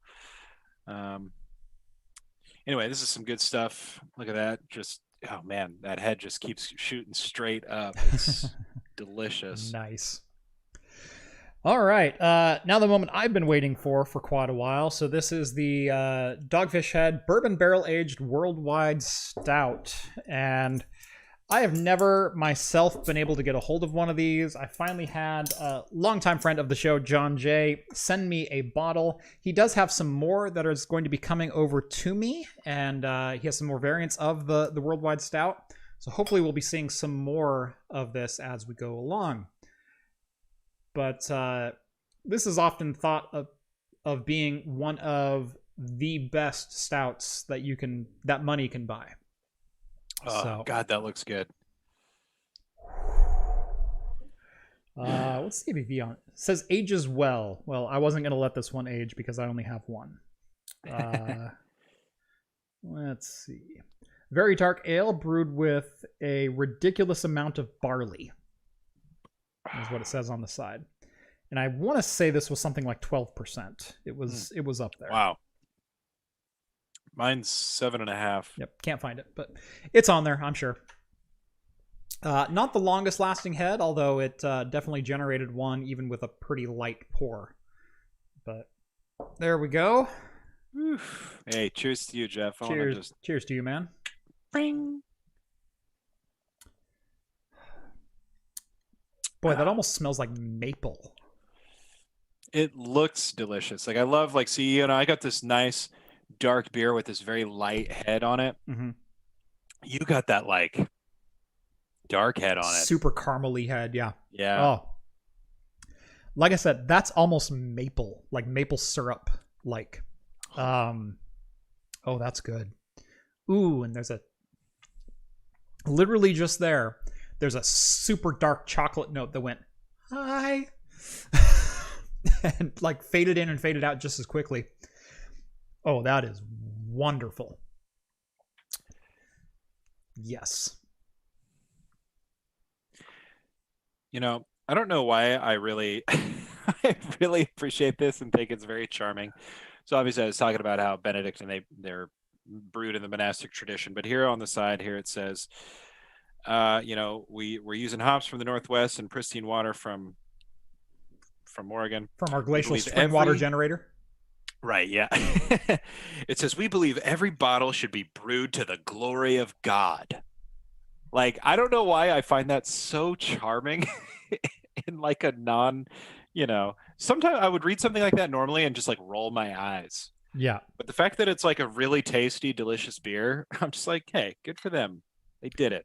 So, Ryan points out, if this is the bourbon barrel aged bottle, and it is bourbon barrel aged, 18%. Good Lord. Good night, Jeff. Well, it is only 12 ounces. That's that's a barley wine at that point. Mm-hmm. Mm-hmm. Which I felt like a super, super rich beer today. But I was only going to drink one. And I have a couple barley wines in my fridge. And I was really, really eyeing the Firestone Walker 2016 Eldorado that I have. Going, is this the day I crack that one? Maybe. Oh, I've got the dogfish head. You know what? Only 12 ounces. That sounds good. Rather than 28 ounces. Ain't nothing wrong with that. Of the Eldorado. Yeah. Boy, what's really, really scary about this is it is not overly boozy. And I know we say that sometimes about like 12% beers. This is 18%. And it drinks like a 9. I mean, you can definitely tell it's rich and it's thick. And it's got some chutzpah to it, you know. I love that bourbon barrel aged stuff, but sometimes if it's not done right, like, you know, sometimes it adds kind of like a texture to it that I don't appreciate. Yeah. But for the better, you know, for the best bourbon barrel aged stouts, you don't even notice it. Right. No. I will say I'm not getting quite as much barrel char or bourbon as I would really like in a barrel aged stout. There's some other sweeter flavors that are really coming through. Like I said, a lot of caramel and a lot of that maple syrup kind of. This reminds me a lot of KBS of the Kentucky Breakfast Stout. Right. But richer and darker and thicker than that. Or I guess the CBS is the Canadian Breakfast Stout. That's the one with maple in it. The CBS. It's reminding me more of that, but when I hear bourbon barrel aged, I want to taste just a hint of bourbon, and I don't know that that's coming through. So, if I had to say something negative, and I'm stretching, I wonder if that's okay though, Jeff. And I'm stretching to make that complaint. I really am, because holy crap, this is delicious. About the only complaint I ever have about the Black Habit when I drink it is that when I'm drinking it from the bottle and not from the tap, sometimes the hops come through a little bit more than I would like for such a dark beer, which isn't a bad thing. But when I love drinking it from the tap because the hops do not come through. Right now, I'm just getting that little slight bitterness from the hops, and I'd rather just get the maltiness. Yep. Jeff, before we get rolling, we got a bunch of super chats. Maybe I saw them starting to roll in there. Little discourse here. We got one from Darren Orange. I think that was the last one. Darren. Go hey, Jeff. I give you such a hard time about random things, but hey, absolute best wishes. And you got to beat this by my bits guy at 3D printing. I saw he got into 3D printing, but and And let me just say, I will buy a 3D printer eventually. It's been one of those things that I've wanted to get, and I've never had the right couple of projects that I wanted to do it with. I've got a couple of projects that do call for a 3D printer that are on my desk right now, but maybe in the next couple of months I'll get into a 3D printer. And I want to get the right one. I want to get one that I'm going to be happy with and not need to upgrade. So see, that's one thing that happens to me when I start looking at 3D printers is like the price point I'm looking at, I'm gonna have to buy something, and then I'm gonna have to like 3D print the parts that I need to modify it to make it what I want. Yeah. Which is like super cool and awesome, but like also I don't have much 3D printing experience, you know? So maybe not the best first step into that. Yeah. Next one. Oh, you got anything else to say about 3D printing? Go for it. Andrew Preston. I wonder if I could lease 8-core and GTX 1070 VM for a cheap monthly price, $5, instead of selling a gaming PC. I can do all the tech support from home. He's wondering if you can lease that system. You know, there are cloud instances that you can lease that do have GPU acceleration that are not necessarily meant for gaming. You do pay to have access to the virtual GPU systems. So if you're looking at like Amazon Web Services, AWS, you can add a GPU instance and you can host a virtual machine with a GPU instance and with whatever cores that you want to host. And yes, in theory, you can play games. There's a number of people. There's even a couple of subreddits around playing games on cloud-based machines using a variety of different software. Parsec's one that comes up all the time. There's Moonlight. There's even Steam HomePlay comes up as a use case in there. But you do pay for the bandwidth that you use, which for game streaming is not all that much. It's pennies on the dollar kind of thing where, you know, it ends up being like 20 cents a minute or something like that. It adds up eventually, but it's not the most expensive thing. And it's certainly not as expensive as buying a graphics card, at least not for the first year. So long answer short, yes, you can lease virtual instances in the cloud and game on them and get a pretty good experience outside of things like Stadia and the cloud services like that. So, but it also does depend on your internet connection and your regional proclivity and location to, or your geolocation to the hosted service that you're subscribing to. So keep that in mind. Perfect. Ryan, I think we already touched on this a little bit. For $2, he says if that is the bourbon barrel, it's around 18%. Yep, and someone actually confirmed it is 17.3, the version that I have. And let me tell you, it does not taste 17.3. You're in trouble. This is a fine beer. Keep going. You got it. All right. Hey, Spy Guys Gaming for $5. Thank you so much. He says, I have been having issues with my i7 3770K and 1660 Super System, mainly stutters and HD disconnect. What is a good upgrade for around 300 or less? Unfortunately, nothing right now. CPU upgrade, that is. Well, GPU upgrade, nothing. CPU upgrade, there are some options that you can get out there. Honestly, I would try to score myself a Ryzen 3600. It's $199, and then find yourself a B450 motherboard and 16 gigs of RAM. You're going to be looking probably all in right around the $400 price point, but that would be a very excellent match for a 1660 Super. Alternatively, if you'd rather go Team Blue, you can go with the i3-10100 or the... Actually, I'd probably stick with that if your use case is only gaming. So the i3-10100 or the i3-10100F. They are 4-core, 8-threaded chips.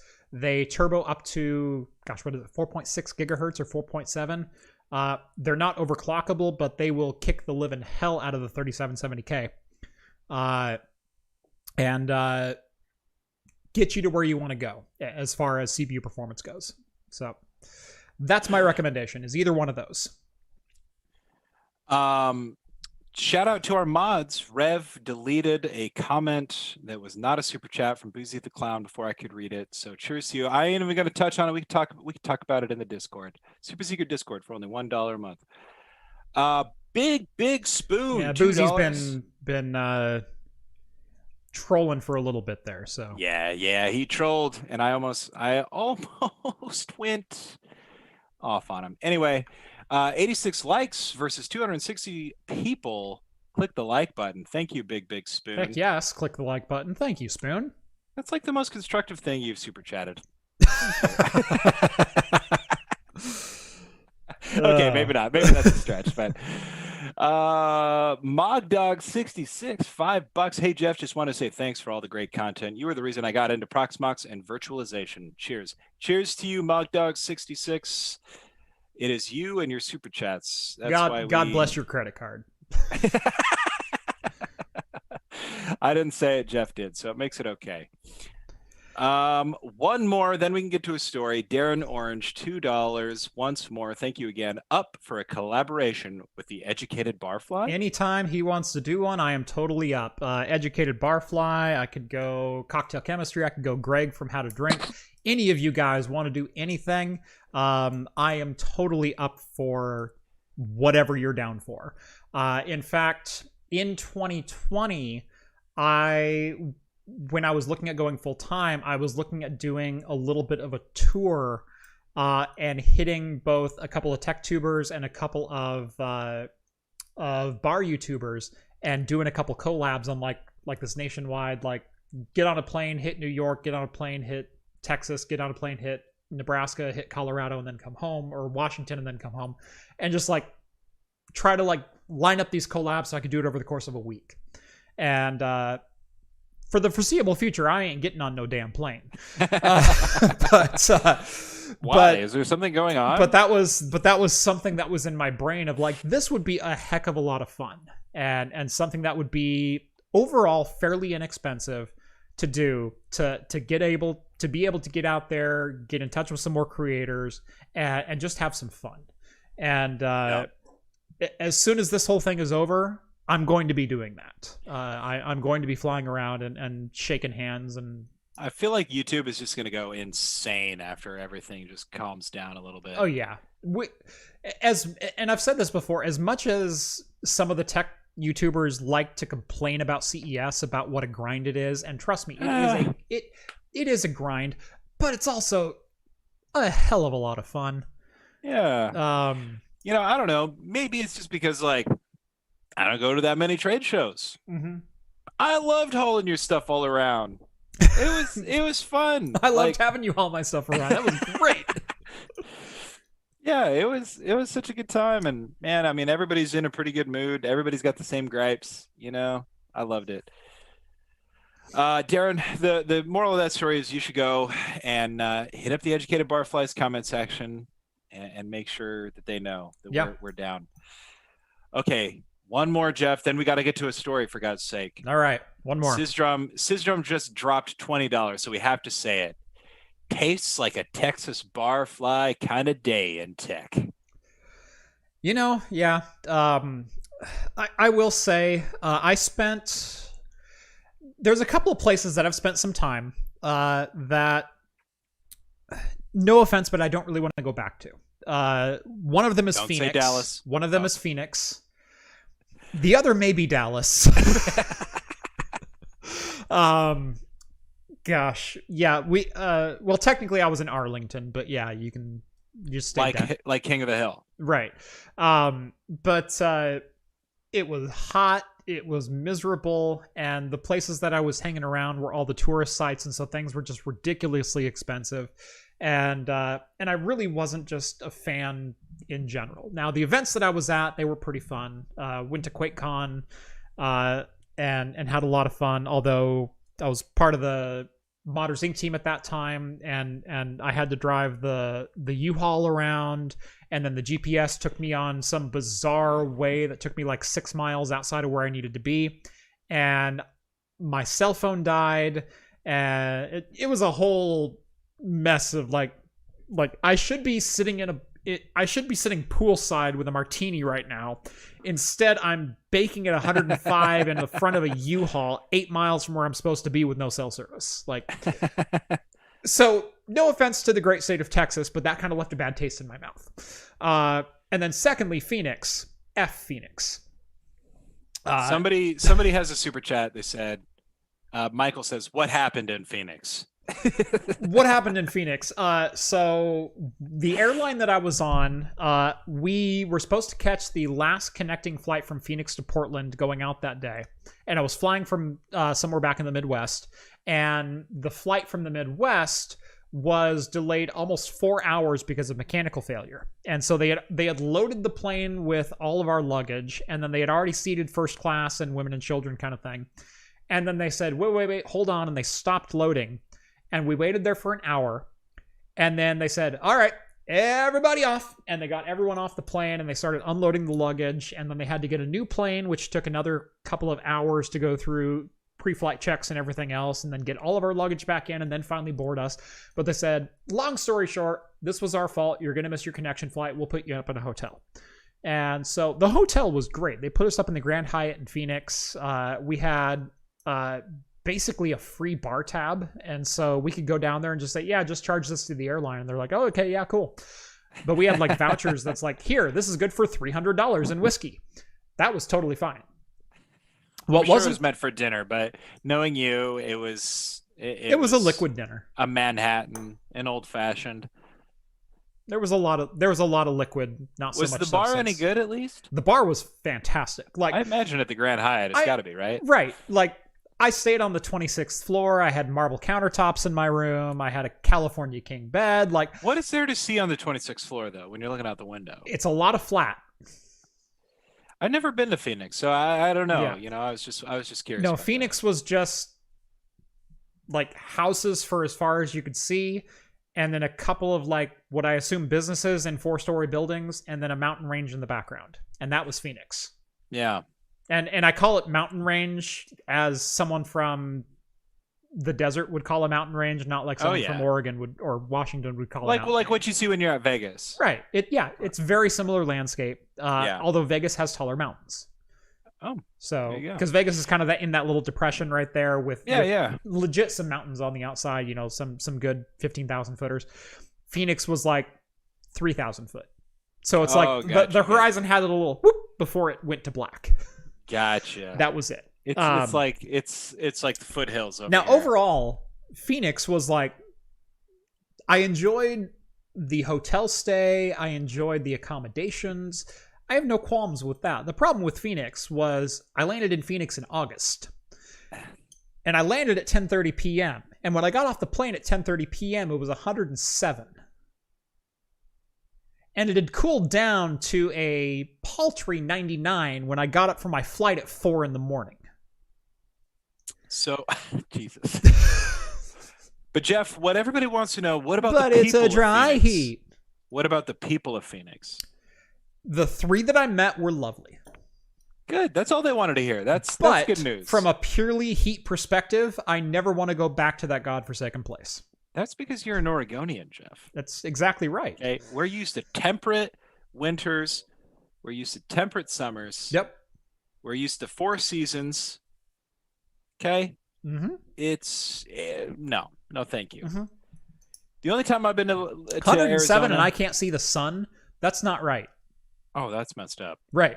That's 99 and the sun hasn't risen yet. That's messed up. The only time I've been to Arizona, I went to Last Stop, Arizona, which, as many people might know, is just a couple hours drive from Las Vegas. Yep. I went there because the Powerball was like $1 billion, and you can't buy lottery tickets in Las Vegas. So I went to a gas station called Uranus Gas, and I bought like 10 lottery tickets. And no, I didn't win. I'm sorry. They renamed Uranus in 2275 to be done with that joke once and for all. Well, what's it called now? You wrecked him. I love Futurama. That kills me. So it sounds like this is the super chat show. Well, you know what? Actually, the only other super chat that's on here, it can wait a little bit. It's a question to me, and it might. We'll get better. Tell you what. So Ryan, $5. Rhett, what are some of your favorite beer styles? We'll finish the show with that, but let us get through the last couple of news items here. Yeah, and we only got 2 more stories, if I'm not mistaken. Yes. So let me here. So first off, Tanqueray, baby. Yeah, Tanqueray. There we go. Tanqueray has launched a 0% gin. I, for one, can't wait to try this. Me too. Now, a lot of people kind of, raise an eyebrow at like non-alcoholic beer and things like that. And for the most part, you're right. Why? I mean, for the most part, you're right. I've had some horse crap when it comes to non-alcoholic beer. I've had some lagers that are atrocious. I've had now there's a couple of non-alcoholic beers that I genuinely enjoy, and I keep on Klausstaller, I believe is how you pronounce it. They're a German company that makes non-alcoholic beers. They make an IPA that's off the chart, like hoppy and fruit forward and delicious. They're great and they're refreshing and they're 0%. But there has been a noticeable lack of 0% spirits, likely because it's kind of hard to distill a spirit and get 0%. But Tanqueray is launching its gin as a 0% version. And I will say, whenever I'm in the mood for a cocktail, but either don't want a cocktail or am unable to have a cocktail, I will usually try to emulate gin drinks. I will do ginger beer. I will do cranberry and ginger. I will do things like that kind of evoke some more, aromatics and things like that I'm used to in a gin. Little lime in your cranberry juice, little this and little of that. Things that remind you of gin cocktails that aren't actually gin cocktails. And so if I could get a 0% Tanqueray, and if I could spend like $15 on a liter of it, now I don't know the price point of this. If it's 15 pounds. Okay. 15 pounds for a liter. I think that's fair. If it's somewhere between $15 and $20, which it sounds like it is, for a fifth of a 0% Tanqueray, you know what? I'm kind of on board for that. Yeah, I am too. This is the thing, and maybe somebody in chat could frame this better for me and change my mind. But the thing is about alcohol-free drinks, they're not for the people that don't want it. And so we got Steven here. See, I'm gonna call you out. It's just pine water. Steve is trolling because Steve actually loves a good gin. Steve's the wrong person to call out. I thought he said something else. I think I combined multiple things. No. El Polo Diablo said Tanqueray is just pine tree water. 0% Tanqueray is just pine tree water. You know what? And that's probably true, but also not what I thought he said. So I picked on Steve unfairly, but regardless. No, pick on Steve. That's fine. Yeah. Screw you, Steve. I'm coming after you. Yeah. No, me and Steve shared a bed at PAX, so we're never gonna be able to. I'm never gonna be able to fight Steve. I forgot about that. By the way, was that not a glorious hotel room? Aside from the fact that you had to share a bed with Steve for 3 days. It wasn't even that bad. Steve was a great bed sharing partner. It was a huge bed. Okay, yeah. So it's not like we were an even better lover. No, he was an excellent, generous lover. He was a gentleman, let me just say. Yeah, he absolutely was. So I got us a room that was a 3-room suite at PAX, and it was at a hotel that was about a mile away from the convention center. Had a spiral staircase going up to the master suite, which Rhett and Steve shared. And then there was a queen-size bed under the stairs that I slept in, and then a convertible couch that John slept in. And it was wonderful. We had a desk, we had a bar, we had a fridge. It was awesome. It was great. Like if what I was a cool place to hang out. Like if I was a bachelor, that was totally the apartment that I would have rented. Oh, for sure. Especially in that location. It was you can't go wrong. Yeah. Yeah. And when we go back to PAX, I'm gonna rent that same room. I hope you do. Like it was like, probably what, like 3/4, maybe a mile walk from the convention center. Which wasn't in between there. Bad. Right. Which wasn't bad. And the hills weren't that bad. I mean, we were still like 500 feet up from the level of the convention center because Seattle. Yeah. But overall, it wasn't that bad of a walk. No, It wasn't. I really, really enjoyed It was where a we very pleasant stayed. location. It was It right around the super corner from the chill. hospital, so it was a pretty nice area. And... Yeah, it was really laid back. You know, we could go for walks when we weren't working and stuff, and there was a pretty decent market right around the corner where Steve found the Rainier Pale Ale just for me. Uh, but no. Anyway, the whole point I was trying to get into about alcohol-free drinks, alcohol-free, beer, liquor, spirits, yeah, is that it's really not for the people that want alcohol, right? Right. It's for the other people, and or maybe for those of us that want something that's a close approximation that's not. And I've been thinking about alcohol-free beer and liquor Mhm. the same way that I think about alt text on an image on Twitter, right? It's like an accessibility thing. Yeah. You know, if you view like alcohol-free things as like an equitable aspect of like the liquor industry, like that's how you should view it. It might not be for you, but it makes it more equitable, makes it more accessible, which is like the future. So, get on board with it. It might not be for you. That's cool. It's definitely like not necessarily for me. I've never had an alcohol-free beer that I was just like, this is what I want to drink all the time. Number one, because, well, like the price point ain't right for me. And number two, the taste ain't right for me either. But I would definitely try alcohol-free Tanqueray. And it doesn't mean that it's going to be for me 100% of the time. But right. I would love to try it. I will try it. It might be crap, but at least I'll have tried it. But the thing is, like I said, when I want to drink, but I'm also in a position where I don't want to drink or I can't drink or something like that, like it's lunch and I've got to drive somewhere in an hour. I'm not going to slam a beer or have a cocktail because that's just irresponsible. As much as I drink on the channel, I don't drink much in real life. Right. 90% of my drinking happens on camera anymore, and that's really weird. But everyone goes, every time I see you, you have a drink in your hand. Yeah, that's by design. But it's in the name. But it doesn't mean sometimes I don't want to make myself a cocktail and I don't want to have a drink or a beer or something like that. But there are times when I'm having lunch and sometimes even breakfast. It's like, man, I could really go for like a rum and Coke right now. It's like, no, you know what? I'm going to try to emulate a cocktail. And so I make a lot of mocktails around my house. I will throw a dash of bitters into my Coke. And sure, the bitters are 47%, but 4 dashes ain't going to hurt you.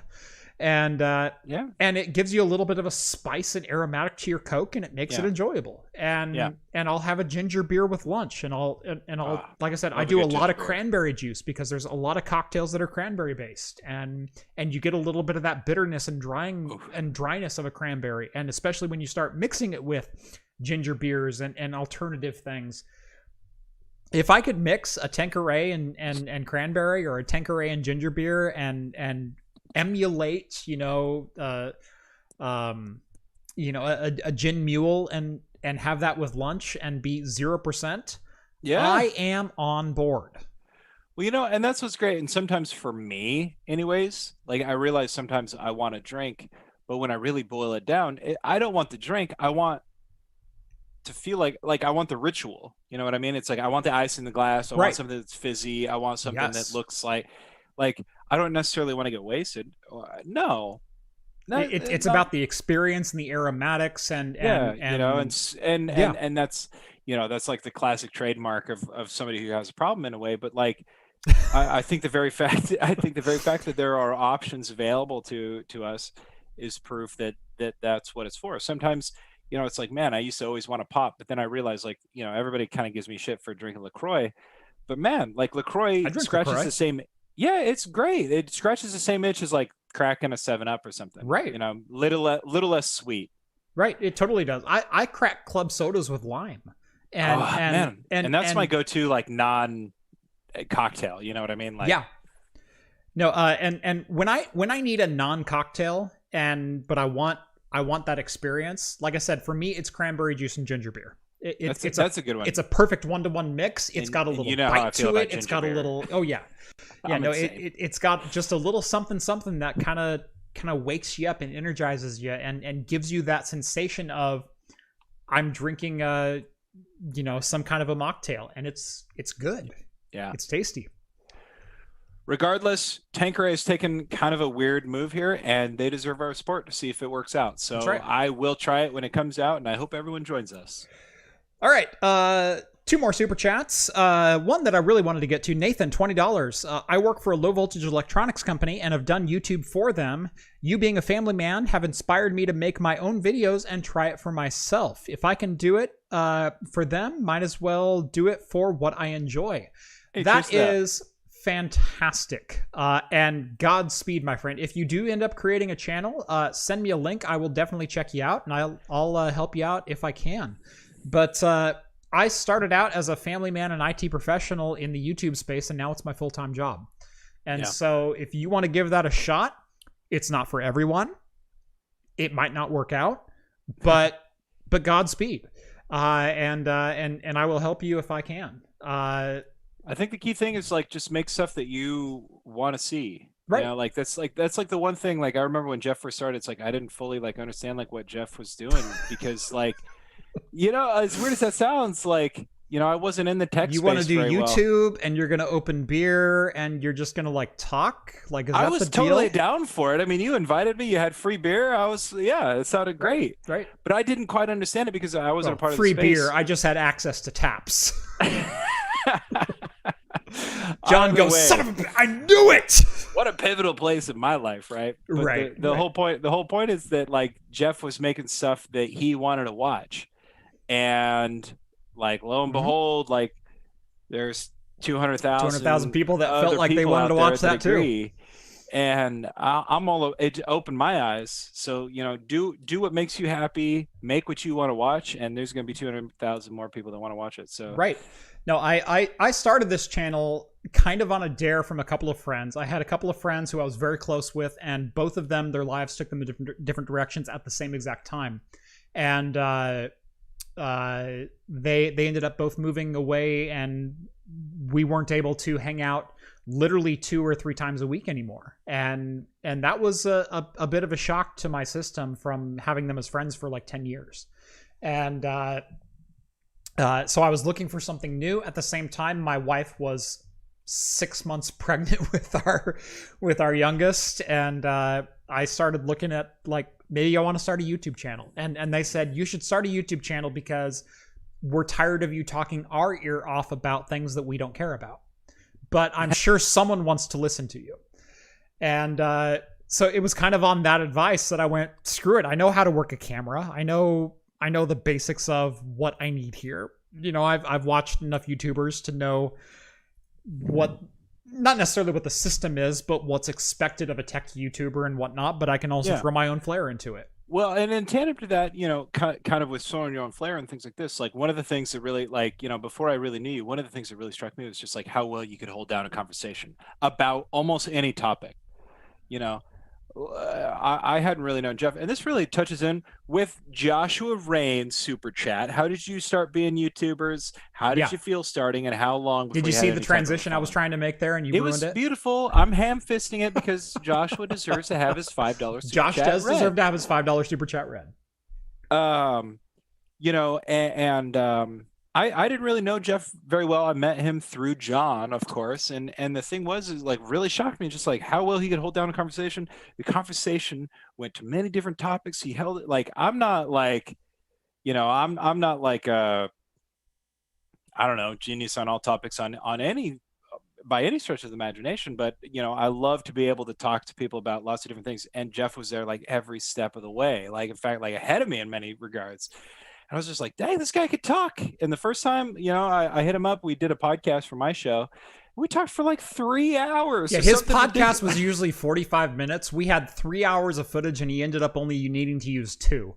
And split it into 2 episodes. And yeah, we did. And it was one of our first 2-parters because it was just like, it just blew me. Like, I thought we were going to go. I thought like we would do some VR, we would talk, and me and Taylor would just like fill in the rest. And like, you were there every step of the way.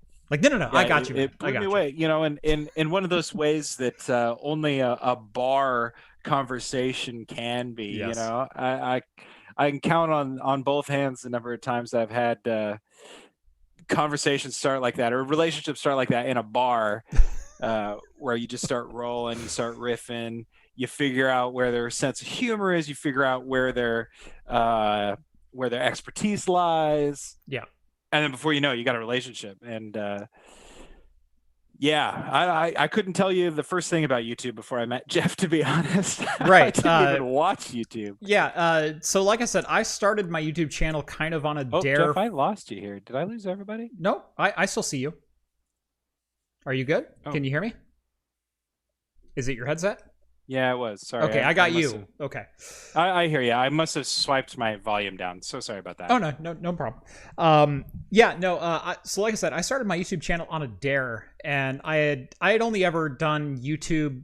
I've done a couple of YouTube videos really to share with a couple of friends. And so I had done some drone videos and a couple of things like that. Like I'm going to go out and fly my drone and share that with a couple of friends. And so I posted them on YouTube. And then I started getting into virtual reality quite a bit. And originally I was going to be a very VR centric channel, but I realized very quickly there's a couple of people in the space who have already kind of dominated that. And I didn't want to step on their toes at all. I didn't want to be another player in that space. At the time, there was a YouTube channel called Tribal Instincts, who was the de facto, if you want to see a game played and a headset reviewed, he's who you go watch. And in the meantime, he's since retired. He's no longer doing YouTube videos. He did a I'm back stream for a couple hours about a year ago. But Tribal Instincts is one of the guys that got me started going, you know what? I can turn something around. I can make something out of this hobby that I do. And because VR was to him just a hobby, and it was something that he enjoyed sharing with everyone else. And I went, you know what? There's hobbies that I do and things that I do on the side that I would enjoy sharing with other people.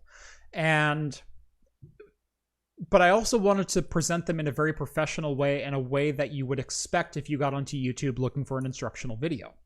And so that was my whole premise to the show, was let's take a thing that maybe no one has looked at before. And I stumbled on the X79 motherboards, and I went, the only reviews of these are in Russian, and I don't speak Russian, and I doubt many of you do either.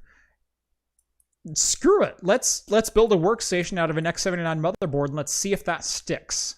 And it worked immediately. And it stuck. And you liked my first case review, and you liked my first benchmark video. And you even kind of liked my first keyboard review, although that one was less well recepted, I guess we could say. And then I did a beer vlog, and that one was the lowest viewed video for a long time, until I did another video years later, and I deleted that video immediately. But I've really never deleted any videos. I've only taken, I think, 5 offline, because either I didn't like the presentation of them, or the information changed so much that the video was no longer accurate. But I started the channel just going, why not me? Why not one more in the space? Why not a different perspective? Someone who's worked in the professional IT industry for the last 13 years who might bring a little bit different perspective.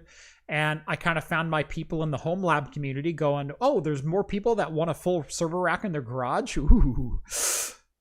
And they found their person too. And that person happened to be me. So I appreciate that, and here we are. Absolutely, and we're all better for it. Right? We got one more story, Jeff, and then maybe we can get back to the chat and BS in a little bit. Yeah. That story it's about Sony. Yes. It says here from The Verge, Sony says more PlayStation games are coming to PC, starting with Days Gone, which is kind of cool in a way. Days Gone, made by the banned Sony branch game studio. They were also responsible for like the Siphon Filter series in the early PlayStation which days. Was great. I loved those games. Siphon Filter was so good. And Days Gone was really cool. I never played it. I always meant to. It's like a zombie survival game based in Oregon. And apparently It's pretty accurate. Hopefully, I'm not wrong about that. They showed some pictures of Oregon that looked like places that I had been. Some prominent Oregon landmarks, if you will. So that's really cool. When pressed to talk about it, the simple fact of the matter is that by porting some of these exclusive titles to PC, they're making them more accessible to a wider audience, which means more money in their Sony pockets. finally realized if they compete on more platforms, they can get more money. Yeah. A la Microsoft discovered that 10 years ago. Yeah. Well, Microsoft has been banging that drum for a long time, but I think this is a cool way to do it. I'm happy to see some of these exclusive titles make it, starting with like Horizon Zero Dawn, which I've never played, but has remained like at the top of my want to play list for a long time. And apparently the port was a little rough at start, but became better over time. Yep. If the ports are rough to start and become better over time, I'm all for it. I think that there is no reason that a game shouldn't be able to be played on a console as well as PC. The thing is, once a game is ported to the PC, it will live forever. There will be a community that loves that game that will keep it alive. And that's always been, and especially there's two generations of consoles that's really difficult for.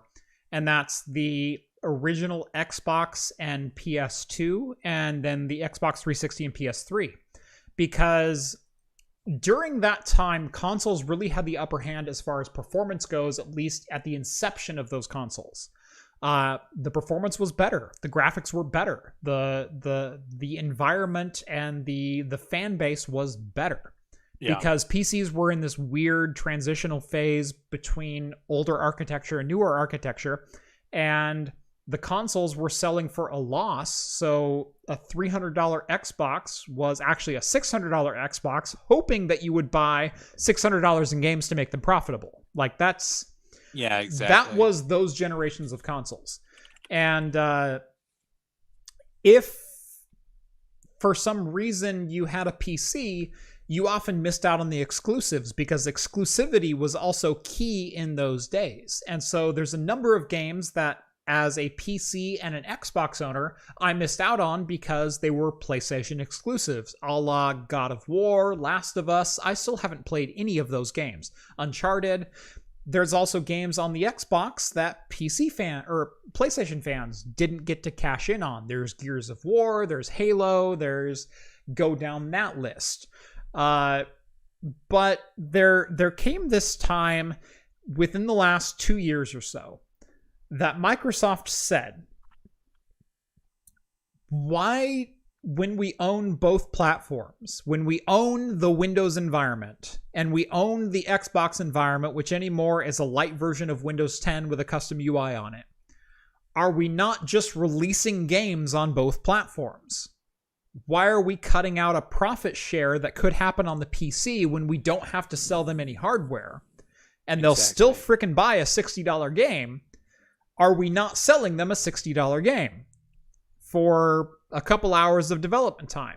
Because it's just x86 hardware with X graphics on board. Yeah. And someone at Microsoft finally listened and said, yeah, let's go ahead and make that happen.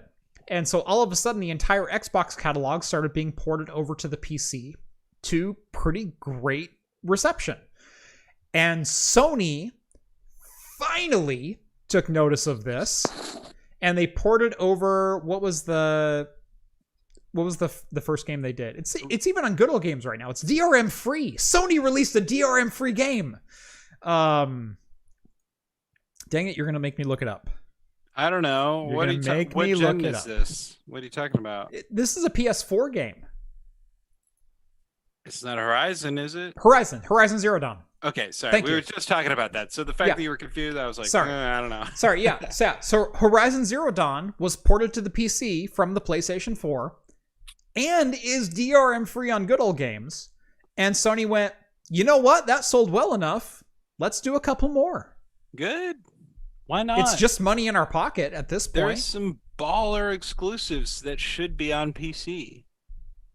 I mean, yeah. Look, By the way, Horizon Zero Dawn is one of the next games I have on my list to dive into and play through. It's on mine too. Red Dead, I mean, was enough, it got me enough. The exclusivity got me enough that I bought it on PlayStation. And there's a couple more, Spider-Man, things like that. But I mean, man, you give me a PC port, I'm all about it. I'm gonna be there. I'm not abandoning console. Sorry. All of a sudden, we've got Bundy, James, Andrew, Cirrus, and El Polo going, Horizon Zero Dawn? Was it Horizon Zero Dawn? Yeah. Yes. We were just talking about it. That's why. But, anyway, it looks like a great game. Yeah. Jeff, I got to step away for a moment, but I trust that you're able to hold down this fort. I can hold down the fort. And then I still got it. That's the last of our stories. So then, perhaps we can get into some BS for a few minutes before we wrap this up. So I'll be right back. Absolutely, not a problem. Yeah. So we're pretty much into Q&A at this point, unless there's something that I'm missing. Did we have?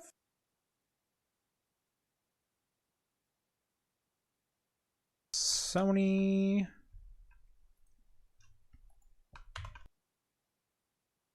We did have one more story.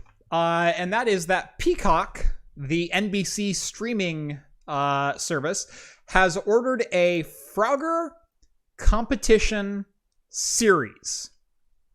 And those were 3 words that I did not expect to string together in 2021. They have ordered essentially a streaming gaming competition of people playing the original Frogger. Challenges range from dodging traffic to leaping over snapping alligators to hopping over hungry hippos. Contestants will also have strategy and problem-solving smarts tested with these challenges to win a massive cash prize. So, game show style Frogger in 2021. Anyone got that for the apocalypse bingo? Because I didn't see that one coming. Darren wants to know, Craft Computing, how is the Zcam handling for you?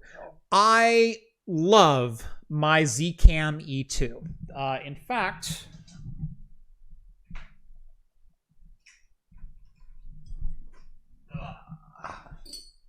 so for those who don't know, this is the camera that brings you probably 85 to 90% of the footage on Craft Computing. This is my Zcam E2 Cinecam. And I love this camera. I was hesitant buying it at first because I'm not a huge fan of the Micro Four Thirds system as a whole. I'm not a huge fan of the sensor size. And it was $2,000 for a camera body that had really good reviews, but at the same time, it was almost too good to be true. Like, this was before the Pocket Cinema Camera 4K came out for the same price at $2,500 or $2,000, and then later in the 6K for $2,500.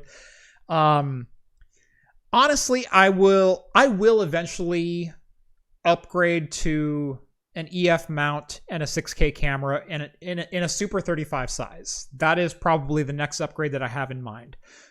But for the money that I spent on this camera, the quality that I get out of it is absolutely insane. And I love this camera.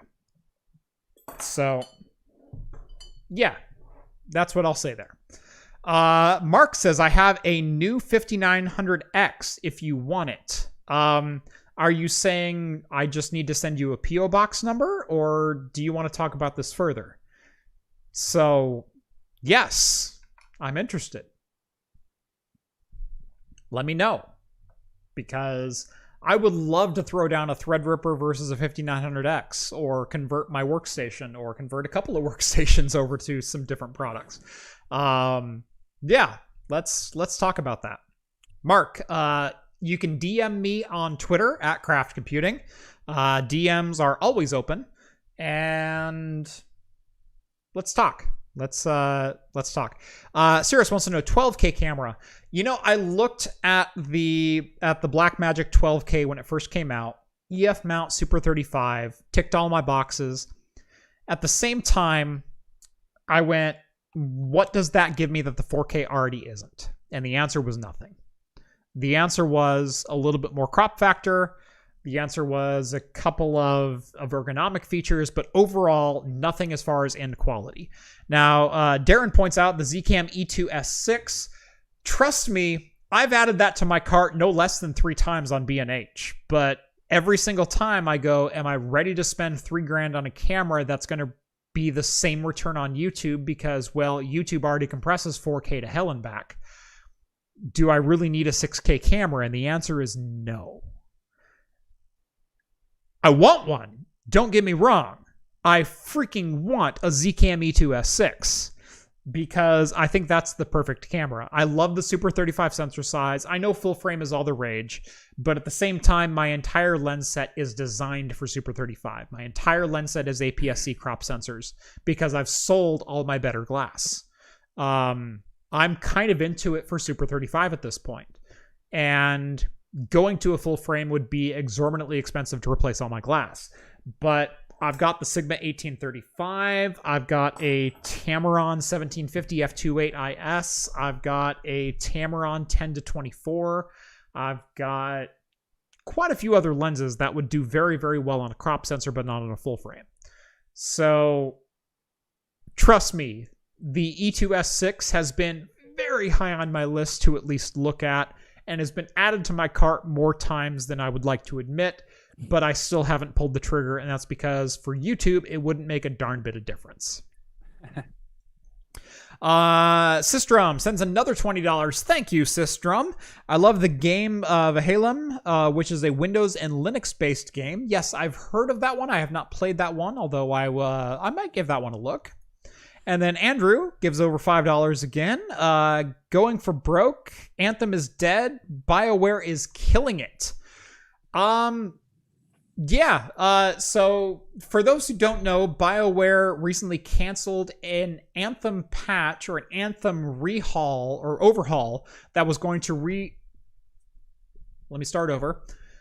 Anthem recently canceled a patch to Anthem that was going to overhaul the entire game and dynamics and mechanics and everything and try to keep up with some of the other sandbox open game shooters. And they went, you know what? It's just not in it for us anymore. And I don't know whether that was we want to focus on other projects or whether we don't see a monetary gain in focusing on this anymore. But at the end of the day, Anthem is pretty much dead in the water. So if you were an Anthem fan, which there are a couple of you out there, so sorry. Yeah, I can't say I'm surprised. There's a lot of games competing in that space right now. Yeah. Hey, and also to Syzdrum, you'll have to tell me how. I don't know. You'll have to tell me if I should pull the trigger on Valheim. I know Steve says that he wants to get it, but I'm hesitant to pull the trigger because it looks like just kind of like every other survival game. Like I'm really big into like Conan Exiles and things like that. Looks really good. All my friends are playing it, so maybe that's enough of a push. But I don't buy into trends very easily, and this one kind of shot up really quick. Right.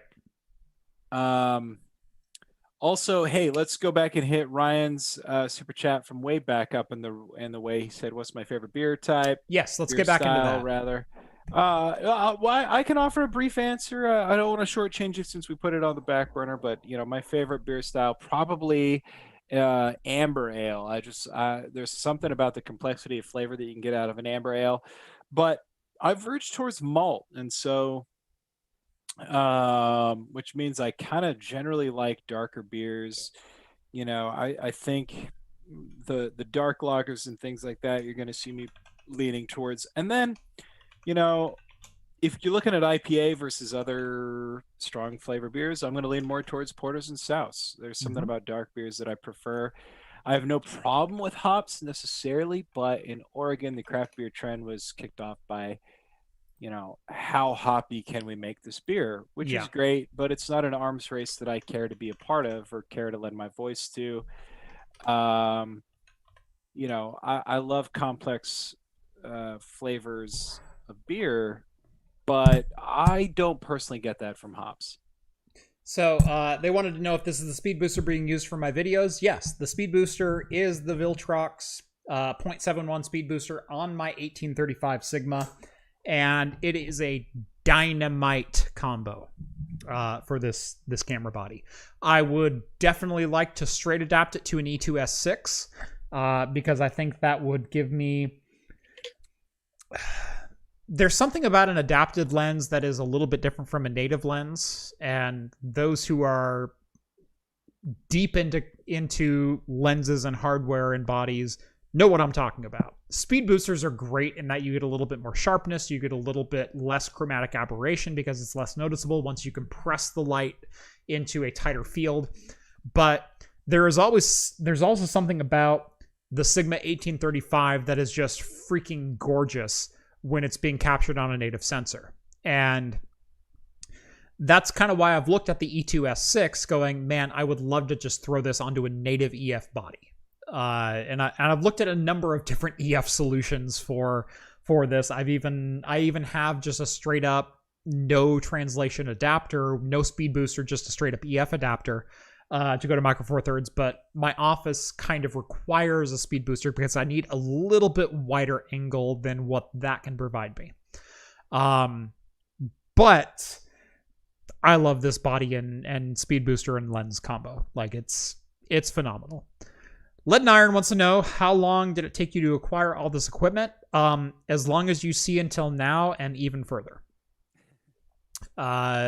In fact, the camera you're watching me on right now will be going to Rhett later this week, as I have a new webcam coming in hopefully tomorrow, that I have a new lens kit that I'm putting on there to use as my like vlogging and webcam style camera. Rhett's going to get a little bit of an upgrade, and we'll possibly be bringing you some more footage and more reviews in a little bit different style. So stay tuned. Hashtag second channel. How long did it take you to acquire the equipment? Yes. A long time. Basically, for the first 2 years, I said anything you donate to Patreon goes directly into new equipment and supporting the channel. And I really meant that. And I invested heavily into the channel, either through projects or through gear upgrades, through lighting or through cameras and lenses and whatnot, to get the quality to what I thought was acceptable and passable for what a professional videographer should be displaying on YouTube in 2020. Darren says you should also pick up the Tokina 11-16 EF f2.8. We use that plus the 1835 and the 50-100 Sigma f1.8. Funny you should mention that lens, because I have the Tamron 10-24, which is an f4.5 to 5.6. It's not the fastest of lenses, but it is super wide angle. I was looking literally yesterday and it added to my cart a Tokina 11-16 f2.8 for potentially the new webcam setup. However, I said I'm not going to gain anything in this configuration from an extra stop, so I think I'm going to just pass. Because all it's going to do is serve as a webcam, and if I already have a super wide angle lens, what's an extra stop amongst friends? And so I added it to my cart, but if someone wants to donate $200, I'll go pull the trigger right now. Because I want the Tokina 11-16 f2.8, and I'm glad to hear someone endorse it, because I really, really want that lens, even though I already have the f4 equivalent in a Tamron. You already enable his other bad habits. Okay, guys. I have bad habits, and you have no idea how deep they go. Let's not get this glass addict any more problems here. Just one more hit. Come on, Rhett. This is the last one I buy, I promise. Yeah, that's what you said the last time. And the time before that. I love that now that your salary depends on it, you're kind of getting on me like, you don't need another lens, Jeff. Come on. You don't? So for those who don't know, I've recently hired Rhett on a part-time contract basis for editing videos and potentially creating content for both the main channel and a second channel coming up soon. So you'll be seeing more of Rhett. Get used to it. Buckle up. Yeah, buckle up. Buckle up. Buckle up, kiddos. Yep. Skull says, checks Patreon multiplies by number of months. Wait a second. Yeah. There's a couple of you who have been on for almost 3 years now. And I thank you. Hey, by the way, welcome. my mods, by the way, God bless my mods. Skull, Rev, ID Prom, Claw. You all deserve a heck ton of praise because not only do you moderate the Discord and the YouTube, you also pay to do that. And we've never discussed anything else.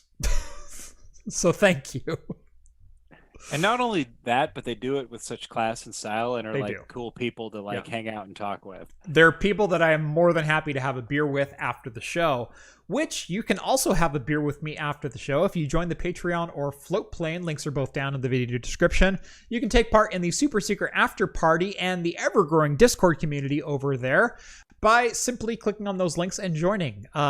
Little as $1 per month gets you access to said Discord server, and it's a heck of a time. Yeah, Rev also says Funky Monk, and and it's one Funky of those Monk. ones. Sorry. Hopefully, you can forgive Jeff for not saying because it's fairly fresh. Yeah, Funky Monk's a recent addition to the mod team, but he was also the podcast monkey for quite a bit. In fact, he still has that group name on the Discord. So to me, Funk is still a podcast monkey, but is also a mod. But he's also asleep because he's Irish. You know what? I'm glad you guys all mentioned him because he stands so far above the rest of you. No, I'm kidding. Who could forget Funky Monk? Yeah, who? Novella Hub over here says he thought the channel would be called Rhett Alert. Which is pretty on brand now that I think about it. Mm-hmm.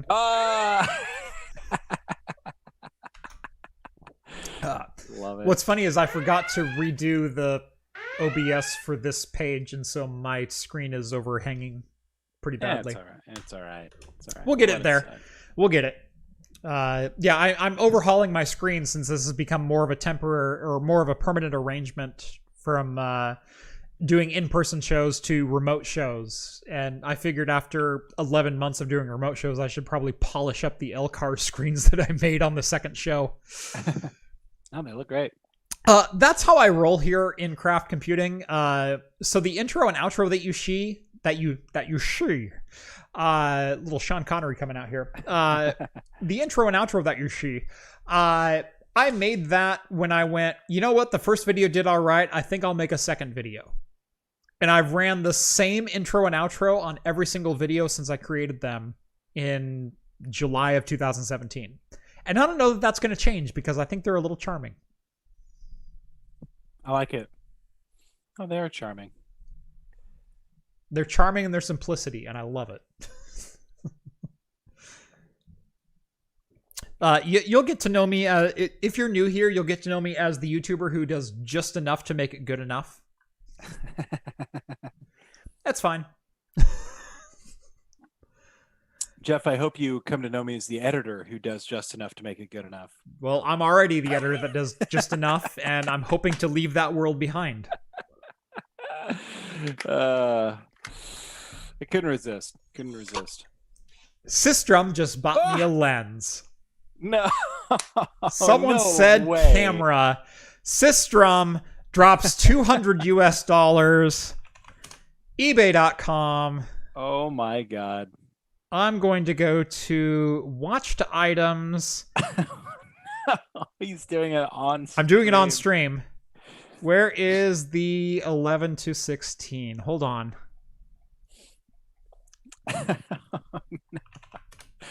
I can't believe that, Systrum. Wow. I said if someone did it, I would buy it. And there it is. $110. Buy it now. Tokina ATX Pro SD 11 to 16 millimeter f2.8 IFDX. for Canon EF mount. I was looking at this lens for a long time. I had it added to my cart and then I declined. I'm going to say buy it now. No thanks. I do not need the $24.99 1-year protection from Square Trade. Are you sure? I'm going to say use my PayPal balance, ship to my P.O. box, and confirm. Wow. I guess you're going to have to show that on the next stream just so Syzdrum knows. Paid. Your order is in. It should arrive Friday, March 5th. So it may not be in next Wednesday, but you will see it the Wednesday following. Yeah. So we're looking at March 10th, Syzdrum. I hope to see you back. Syzdrum, I thank you. Because I did want a little bit more shallow depth of field, but I wasn't willing to pay $200 to get it when I already have the wide enough angle lens to go on my new webcam, which, by the way, is a Zcam E1. I found one for $350, buy it now, and they are so rare anymore after they sold out for $200, which I'm really mad I didn't buy one at the time because I really thought about it. But I found one for $350, buy it now, that was a store model. So it was sat on the shelf and this is the Zcam. Would you like to take a look at it? And they said, sure. And then they said, no, I don't want to buy that. And they gave it back. But it's a great webcam. and I finally bought one. But I was just going to... So I have two different speed boosters for Micro Four Thirds, and they're both 0.71. I have the Viltrox that I use on my Zcam E2, and then I have another one, which is a Comlight, which didn't have as great a lens compatibility, but I was going, you know what, I'm just going to throw a different lens on there anyway. I might as well just use that on the Zcam E1 and then give this camera to Rhett so he can start shooting some stuff. So you just made my night. I just bought a Tukina 11-16. You guys feeling this glass junkie over here? And what blows my mind, the super chats just start pouring out afterwards. Give me more.